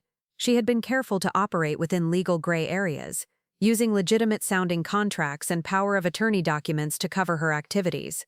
Many of her victims were no longer competent to testify against her, and their families often lacked detailed knowledge of what had happened. The prosecution needed victims who could clearly articulate what had been done to them and provide evidence of the manipulation tactics Sarah had used. Richard's case was important because he was still mentally competent and had Emma as a witness to support his testimony. My own case provided crucial background about Sarah's methods and motivations, but we needed more. The prosecutor wanted to find other victims who could testify about similar experiences, creating a pattern that would be impossible for Sarah to explain away as misunderstandings or family disputes. That's when Detective Rodriguez asked if I would be willing to help locate and interview other potential victims. My work with the State Attorney General's office had given me extensive knowledge about how elder abuse investigations were conducted, and my personal experience with Sarah's methods would help me recognize similar patterns in other cases. We need someone who can talk to these elderly victims in a way that doesn't feel like a police interrogation, she explained. Someone who understands what they've been through and can help them feel safe enough to share their experiences. I agreed to help, but I insisted on bringing Emma with me. She had proven herself to be compassionate and perceptive during our work on Richard's case, and I thought having a younger family member present might help victims feel more comfortable talking about family-related manipulation. Our first interview was with an elderly man named Frank Costello, who had hired Sarah 18 months earlier to help him manage his finances after his wife's death. Frank lived in a senior apartment complex about an hour from my home, and he had agreed to meet with us after Detective Rodriguez explained that we were investigating concerns about Sarah's business practices. Frank was 91 years old, with thick white hair and intelligent gray eyes that reminded me of my late husband Robert. He walked slowly but steadily, and his handshake was firm when he greeted us in the lobby of his building. "I hope you can help me understand what happened with that woman," he said as he led us to a quiet corner of the community room. "I've been feeling like such a fool since the police started asking questions about her." Frank's story followed the familiar pattern. Sarah had approached him through a referral from his doctor's office, presenting herself as a specialist in helping widowed seniors transition to independent financial management. She had been warm, professional, and seemingly knowledgeable about the challenges facing elderly people. She made me feel like she really understood what I was going through. Frank explained, "Losing Helen was the hardest thing I'd ever experienced, and suddenly I was supposed to handle all these financial matters that she had always managed. Sarah seemed like a godsend." Initially, Sarah's help had been genuinely useful. She had organized Frank's paperwork, helped him understand his investment accounts, and set up systems for managing his bills and expenses. Frank had been grateful for her assistance and had recommended her services to several friends. But gradually, Sarah had begun making changes that didn't seem necessary or beneficial. She had convinced Frank to consolidate his accounts with a financial management company that charged higher fees than his previous arrangements. She had talked him into purchasing expensive insurance policies that duplicated coverage he already had. Most concerning, she had persuaded him to give her power of attorney over his financial affairs. She said it was just a precaution, in case I ever became too sick to handle things myself, Frank said. She promised she would never use it unless it was absolutely necessary for my well-being. Within 6 months of obtaining power of attorney, Sarah had used it to move Frank's assets into accounts that gave her greater control over his finances. She had sold his car, claiming that driving was becoming dangerous for someone his age, and had arranged for expensive transportation services that she managed. She had even convinced him to consider selling his apartment and moving to a facility where she could oversee his care more effectively. "The strange thing was that I never felt like I was making these decisions," Frank said. "Sarah would present me with information about why something needed to change, and then suddenly arrangements would be made without me really understanding how we had gotten from conversation to action." Emma and I exchanged glances, recognizing the same manipulation tactics that had been used against both Richard and me. Sarah was expert at creating situations where her victims felt like they were participating in decisions while actually having very little control over the outcomes. "Frank," I said gently, "did you ever feel confused or forgetful during your interactions with Sarah? Did she ever suggest that you might be having memory problems?" His face darkened with anger. "Oh yes, she did that constantly. If I questioned something she had arranged, or if I didn't remember a conversation the way she described it, she would get this concerned look and suggest that I might want to have my memory checked. She made me feel like I was losing my mind." "But you weren't," Emma said firmly. "Your memory seems perfectly clear to me right now." "It is clear," Frank replied. "It always was. But Sarah had a way of making me doubt myself, of making me feel like I couldn't trust my own perceptions." Frank's case was particularly valuable to the prosecution because he had kept detailed records of his interactions with Sarah. As a retired accountant, he had a habit of documenting financial transactions and keeping copies of all agreements and contracts. He had also written notes about conversations with Sarah, including several instances where her version of events differed significantly from his own recollections. "I started writing things down because I was worried about my memory," he explained. "But looking back at my notes now, I can see that my memory was fine. It was Sarah who was changing her story, or claiming we had discussed things that never happened." Frank's documentation provided crucial evidence of Sarah's deception tactics. The notes showed a clear pattern of gaslighting, where Sarah would deny previous conversations, claim that Frank had agreed to things he had no memory of agreeing to, and insist that his confusion was evidence of cognitive decline. More importantly, Frank's records included copies of the financial documents Sarah had used to gain control of his assets. James Crawford reviewed these materials and identified several irregularities that suggested fraud and undue influence. These power of attorney documents were signed when Frank was under significant emotional distress, James explained.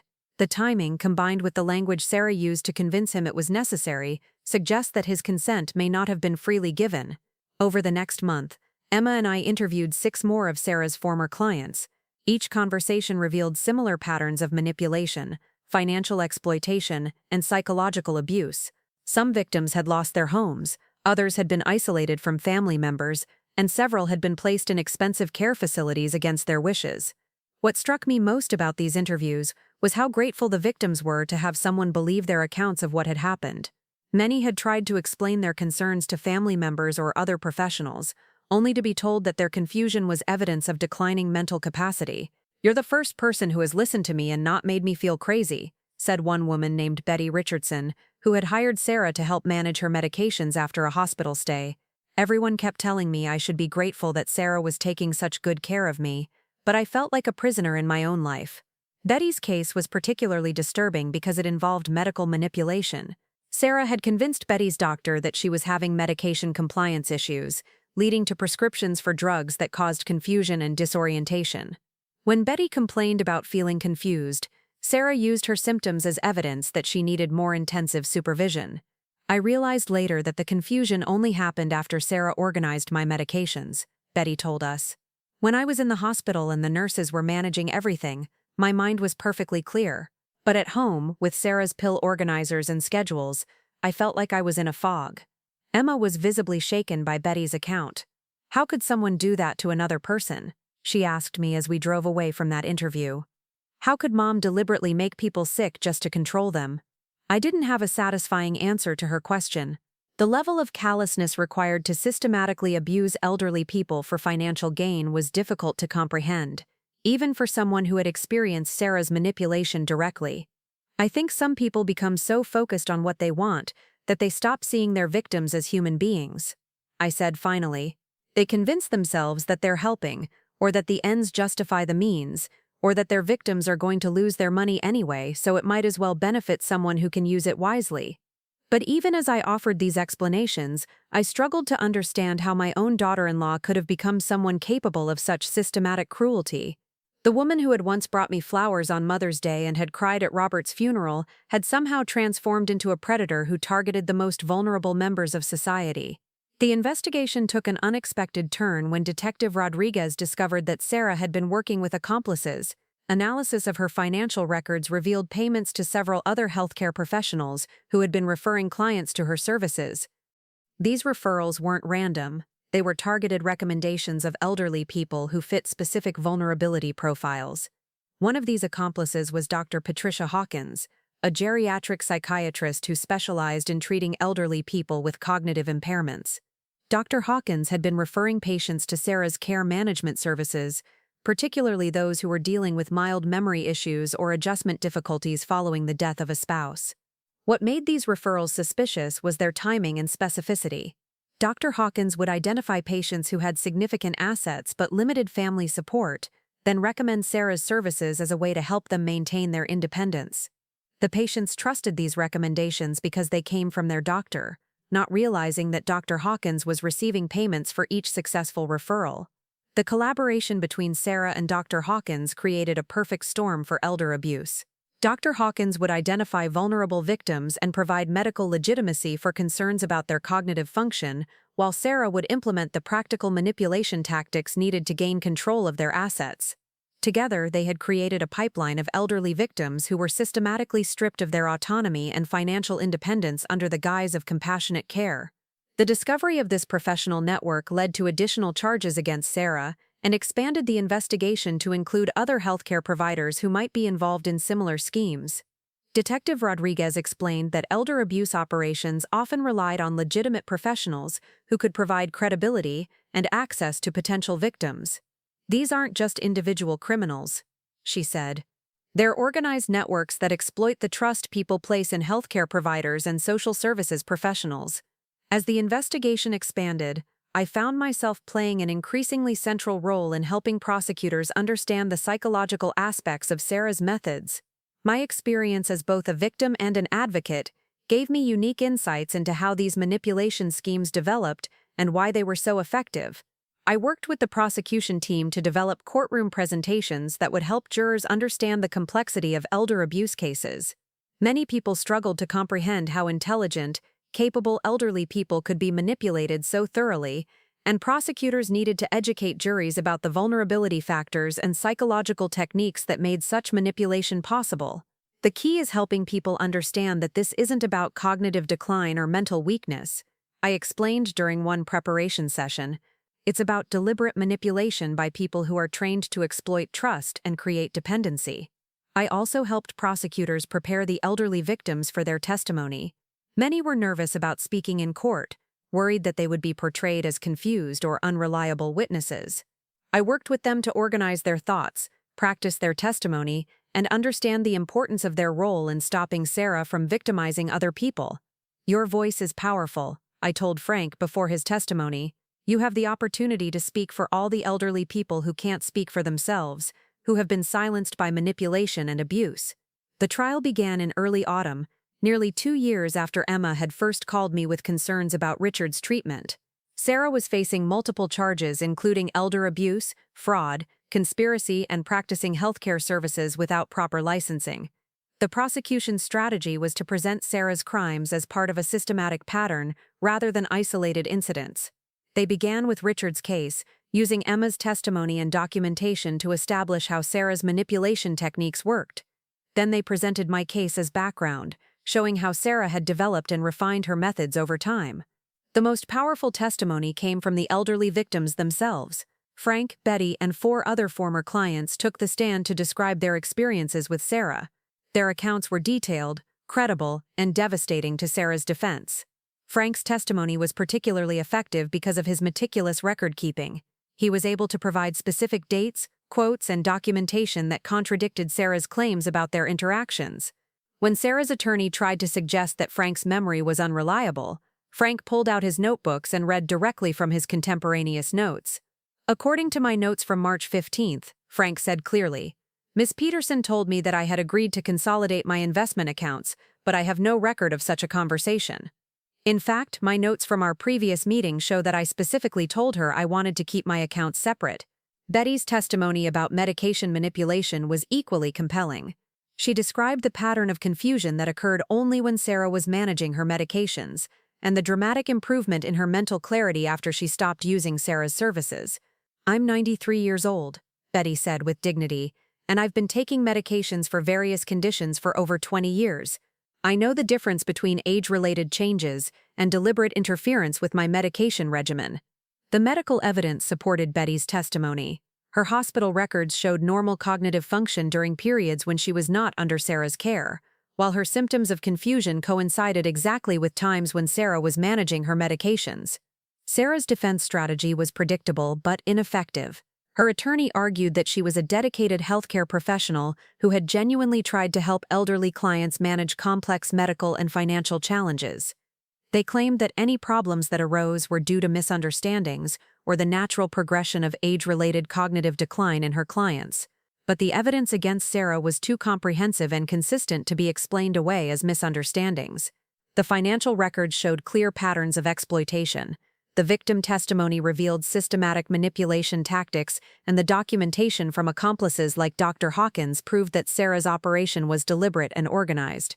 The prosecution's expert witnesses provided crucial context for understanding Sarah's methods. A geriatric psychiatrist explained how manipulation tactics could create genuine confusion and disorientation in elderly victims, making them appear to have cognitive impairments they didn't actually have. A financial crimes investigator detailed the sophisticated methods Sarah had used to redirect and conceal her victims' assets. I testified as an expert witness on elder abuse patterns, explaining how Sarah's methods fit established profiles of elder exploitation. I also testified about my personal experience, describing the psychological impact of her manipulation and the long-term effects on victims' trust and self-confidence.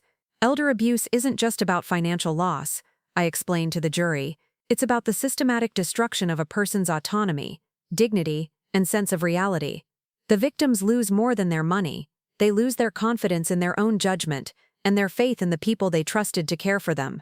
During cross-examination, Sarah's attorney tried to portray me as someone motivated by personal vendetta rather than genuine concern for other victims, but my work with the State Attorney General's office and my documented advocacy for numerous other elder abuse victims undermine this characterization.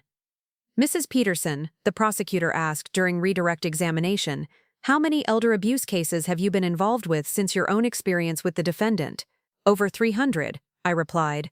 I've worked with victims across multiple states, helping them understand their rights and access legal resources. And in how many of those cases were you personally acquainted with the perpetrator? Only this one. The prosecution's closing argument was comprehensive and powerful.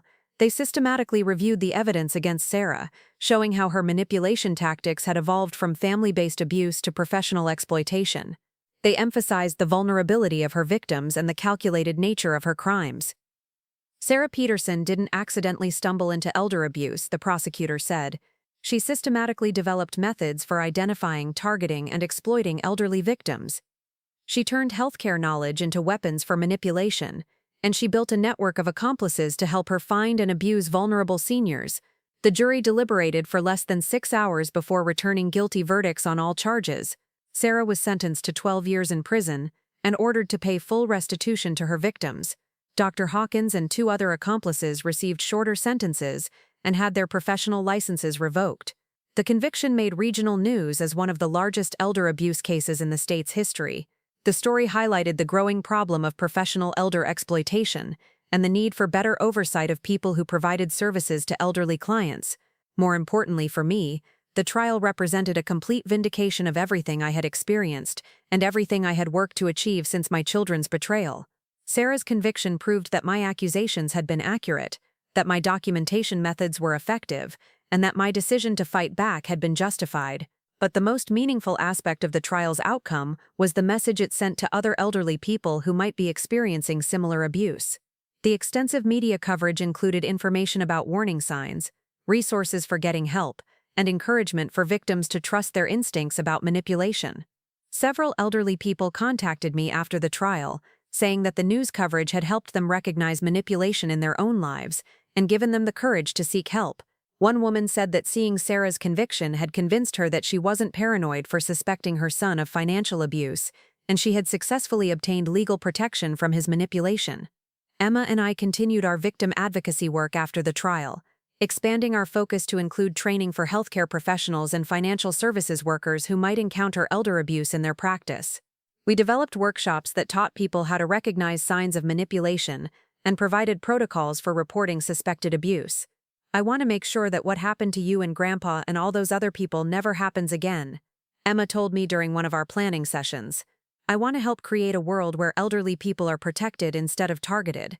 Her dedication to this work filled me with pride and hope.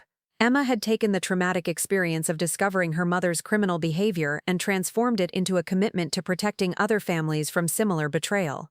Richard remained an active part of our extended family, joining Emma and me for holiday dinners and community events.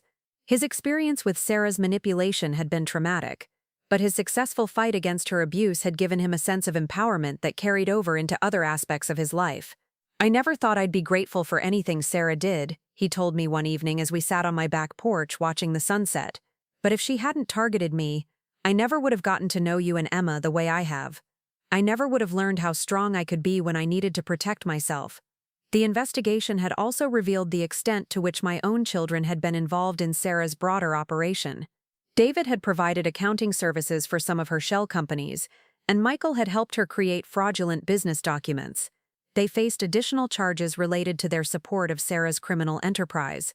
This discovery brought me a strange sense of closure. For years I had wondered if my children's betrayal had been an aberration, a temporary lapse in judgment driven by grief and financial pressure.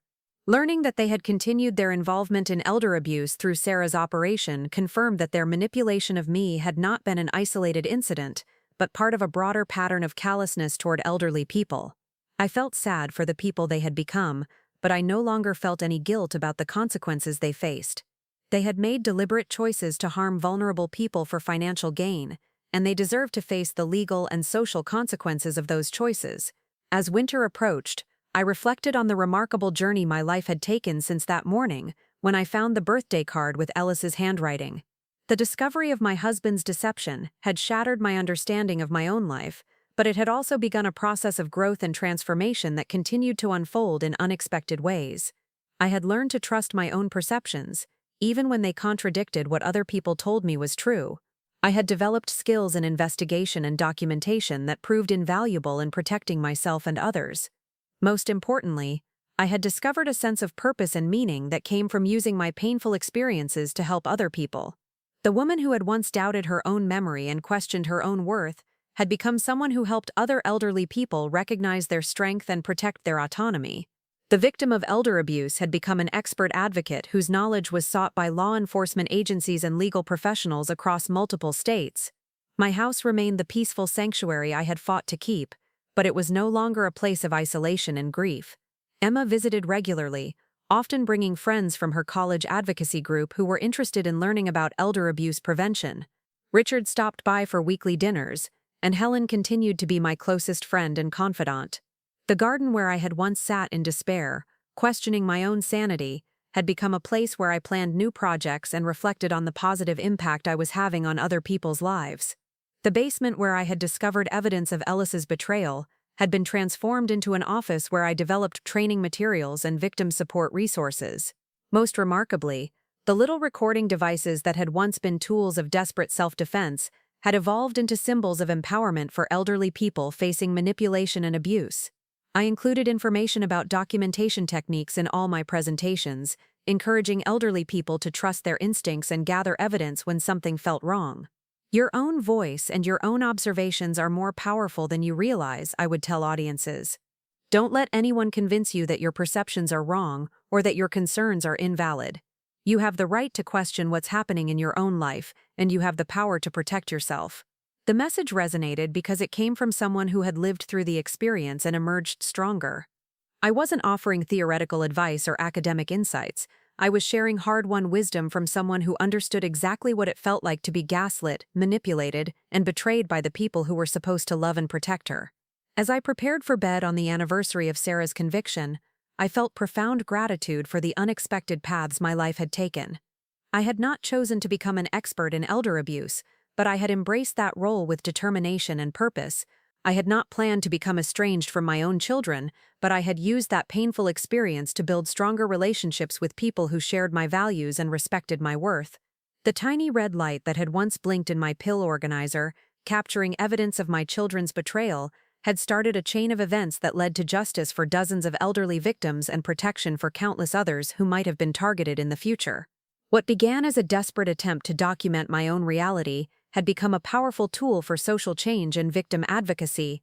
Tomorrow would bring new challenges and new opportunities to help elderly people protect themselves from manipulation and abuse. I would continue developing educational programs, training law enforcement officers, and advocating for stronger legal protections for vulnerable adults.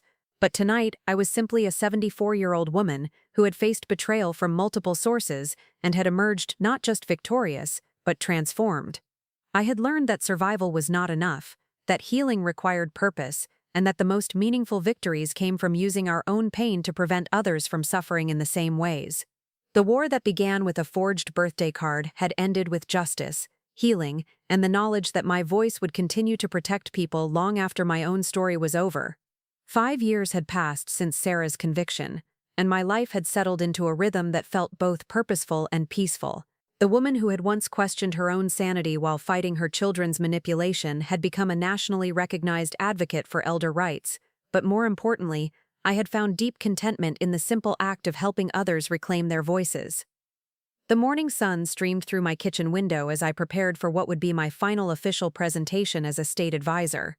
At 78, I had decided it was time to step back from the demanding travel schedule and intensive casework that had defined my advocacy years. My retirement from the state position would be effective at the end of the month, though I planned to continue mentoring other advocates and providing consultation on complex cases. Emma, now 27 and a licensed social worker specializing in elder advocacy, would be taking over many of my responsibilities. She had grown into a formidable advocate in her own right, combining her natural compassion with the investigative skills I had taught her and the legal knowledge she had gained through her graduate studies. "Are you sure you're ready to retire, Grandma Marge?" she asked as she arrived with coffee and pastries for our pre-presentation breakfast. "You seem more energized by this work than ever." I smiled at her concern. Emma still worried that I might be making decisions based on what other people expected of me rather than what I truly wanted. A sensitivity that had developed from watching her mother manipulate so many elderly people into choices that weren't in their best interests. "I'm not retiring from the work," I clarified. "I'm just changing how I do it. There's a difference between stepping back from official responsibilities and abandoning something you care about." The presentation that morning was for a national conference of elder law attorneys, social workers, and law enforcement officials. I would be sharing 5 years of data about elder abuse prevention programs and discussing the most effective strategies for identifying and prosecuting financial exploitation cases. But what I was most excited to share was the success story that had emerged from our victim advocacy program. Over the past 5 years, we had helped over 800 elderly people recognize and escape manipulation situations. More importantly, we had prevented countless cases of abuse by educating families, healthcare providers, and financial services professionals about warning signs and intervention strategies. The ripple effects of Sarah's prosecution had extended far beyond her immediate victims. The media coverage of her case had inspired other elderly people to come forward with their own experiences of manipulation, leading to additional investigations and prosecutions. Several states had strengthened their elder abuse laws, and professional organizations had implemented new oversight requirements for people providing services to elderly clients. As I stood before the audience of 300 professionals that morning, I felt the weight of representing not just my own experience, but the voices of hundreds of elderly people who had found the courage to speak up about abuse. The shy, uncertain woman who had once been afraid to contradict her own children had evolved into someone comfortable commanding the attention of experts and officials. When I first started recording my children's conversations 5 years ago, I was simply trying to prove to myself that I wasn't losing my mind, I began. I had no idea that those recordings would become evidence in a case that would expose a multi-state elder abuse operation and lead to the conviction of 15 perpetrators. I shared the key insights we had gained from our prevention work, emphasizing the importance of education, early intervention, and victim empowerment. But I also talked about the personal transformation that could occur when elderly people were given the tools and support to protect themselves. Elder abuse is not just about financial loss or physical harm, I explained. It's about the systematic destruction of a person's sense of agency and self-worth. The most important thing we can do for victims is help them rediscover their own power and trust their own judgment. After the presentation, I was approached by a woman in her 50s who introduced herself as Dr. Linda Chen, a geriatrician from Oregon. She had been following my work for several years and had implemented elder abuse screening protocols in her practice based on my recommendations. "Mrs. Peterson, I wanted to thank you for the impact your work has had on my practice," she said. "Last month, I identified signs of financial manipulation in one of my patients using the screening questions you developed. We were able to intervene before she lost her home, and she's now safely living independently with appropriate support services." These types of interactions had become common over the years, but they never lost their power to move me. Each successful intervention represented someone's grandmother or grandfather who would retain their dignity, independence, and financial security because we had learned to recognize and respond to manipulation tactics. Dr. Chen's comment also reminded me of one of the most meaningful developments in my advocacy work. The screening protocols we had developed were now being used in medical practices, financial institutions, and social services agencies across the country. Healthcare providers who might never have recognized signs of elder abuse were now trained to identify manipulation tactics and connect victims with appropriate resources. The conference concluded with a panel discussion about future directions in elder abuse prevention. I participated alongside law enforcement officials, legal experts, and other advocates, But I found myself focusing less on policy recommendations and more on the human elements of the work. The most important thing we can do is listen to elderly people when they tell us something feels wrong, I said during the panel. Too often we dismiss their concerns as confusion or paranoia, when they're actually recognizing manipulation that we haven't learned to see yet. As I flew home that afternoon, I reflected on the remarkable journey that had brought me to this point. The woman who had once sat in her garden questioning her own perceptions had just delivered a presentation to national experts about trusting elderly people's instincts and empowering them to protect themselves. The transformation hadn't happened overnight, and it hadn't been easy. There had been moments of self-doubt, periods of grief for the family relationships I had lost, and times when the weight of other people's trauma felt overwhelming. But there had also been profound satisfaction in knowing that my painful experiences had prevented others from suffering in similar ways. Emma met me at the airport, and we drove home together through the familiar streets of the neighborhood where I had lived for nearly 50 years. The house looked the same from the outside, but inside it had been transformed into something that felt both deeply personal and purposefully professional. Robert's old office had become my advocacy workspace, filled with case files, research materials, and correspondence from victims and their families. The guest bedroom had been converted into a meeting space where I conducted video consultations with elderly people who couldn't travel to see me in person. Even the basement, once a place of painful discovery, had been transformed into a resource library where Emma and other young advocates could access training materials and reference documents. "I've been thinking about what you said this morning," Emma said as we sat in the kitchen sharing a late dinner. "About not retiring from the work, just changing how you do it. I think I understand what you mean now." "What do you think I mean?" "I think you're ready to focus on the parts of this work that bring you the most joy and meaning, rather than feeling obligated to say yes to every request or opportunity." She was right. Over the years, I had gradually taken on more responsibilities and commitments than I could sustainably manage. The travel schedule, the constant phone calls from victims in crisis, and the emotional weight of processing hundreds of abuse cases had begun to feel overwhelming rather than energizing. But there were aspects of the work that still filled me with purpose and excitement. I loved mentoring new advocates, helping them develop the skills and confidence they needed to support elderly victims. I enjoyed developing educational materials that could help people recognize manipulation before it escalated to serious abuse. Most of all, I treasured the opportunities to connect directly with elderly people who were struggling to trust their own perceptions about concerning family dynamics. "I want to focus on the work that only I can do," I told Emma, "the things that require my specific experience and perspective, rather than trying to be everything to everyone." This decision felt liberating in a way I hadn't expected. For the past 5 years, I had been driven by a sense of urgency about preventing elder abuse, feeling personally responsible for protecting every vulnerable elderly person I encountered. But I was beginning to understand that sustainable advocacy required recognizing my own limitations and focusing my energy where it could have the greatest impact. The following week, I received a phone call that crystallized my feelings about the direction I wanted my work to take. The caller was a woman named Patricia Williams, an 81-year-old retired teacher from North Carolina who had heard about my work through a magazine article. "Mrs. Peterson, I hope you don't mind me calling you directly," she began, "but I'm in a situation that reminds me of what I read about your experience, and I don't know who else to turn to." Patricia's story was heartbreakingly familiar. Her son had recently moved back home after a divorce, and he had gradually begun taking control of her finances and daily activities. He was using classic manipulation tactics, questioning her memory, creating evidence of her supposed confusion, and isolating her from friends who might question his behavior. "I feel like I'm going crazy," Patricia said, her voice shaking with emotion. "Everyone tells me I should be grateful that my son is taking such good care of me, but I feel like I'm losing myself."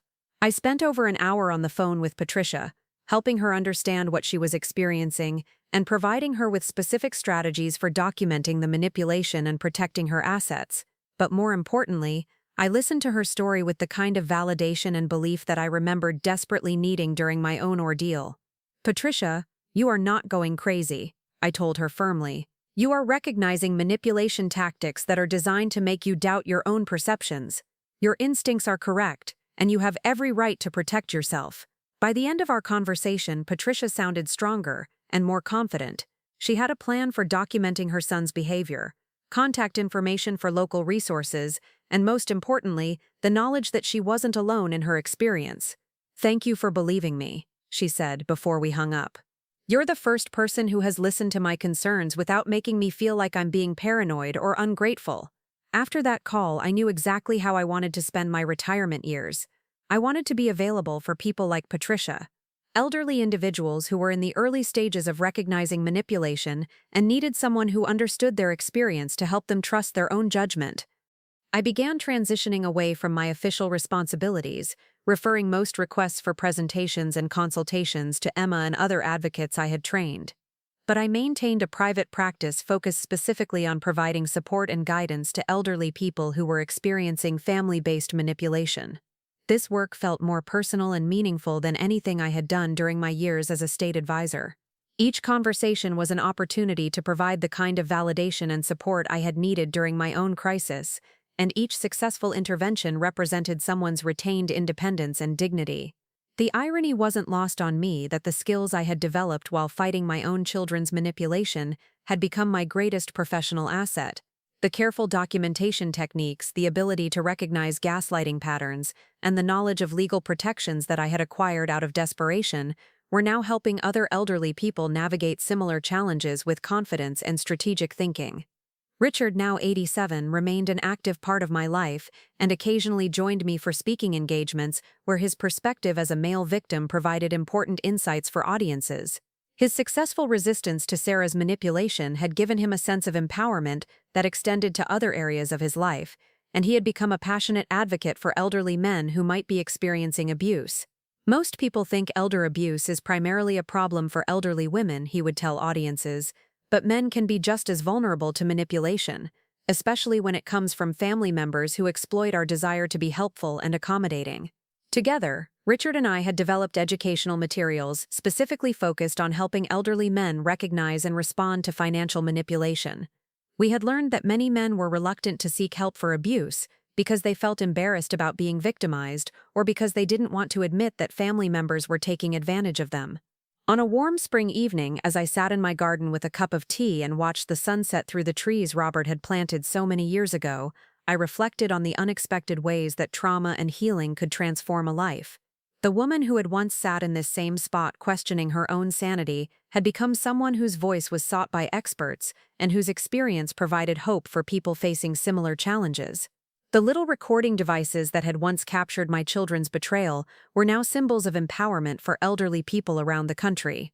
I included information about documentation techniques in all my consultations, encouraging people to trust their instincts and gather evidence when something felt wrong. But perhaps the most meaningful transformation was the relationship I had rebuilt with the parts of my family that were worth preserving. Emma had become not just my successor in advocacy work, but my closest friend and confidant. Richard had evolved from an in-law I barely knew to a trusted collaborator and surrogate father figure. We had created a chosen family based on shared values and mutual respect, proving that meaningful relationships didn't require blood connections or legal obligations. What mattered was the willingness to see each other clearly, support each other's growth, and work together toward common goals. The phone rang, interrupting my peaceful reflection.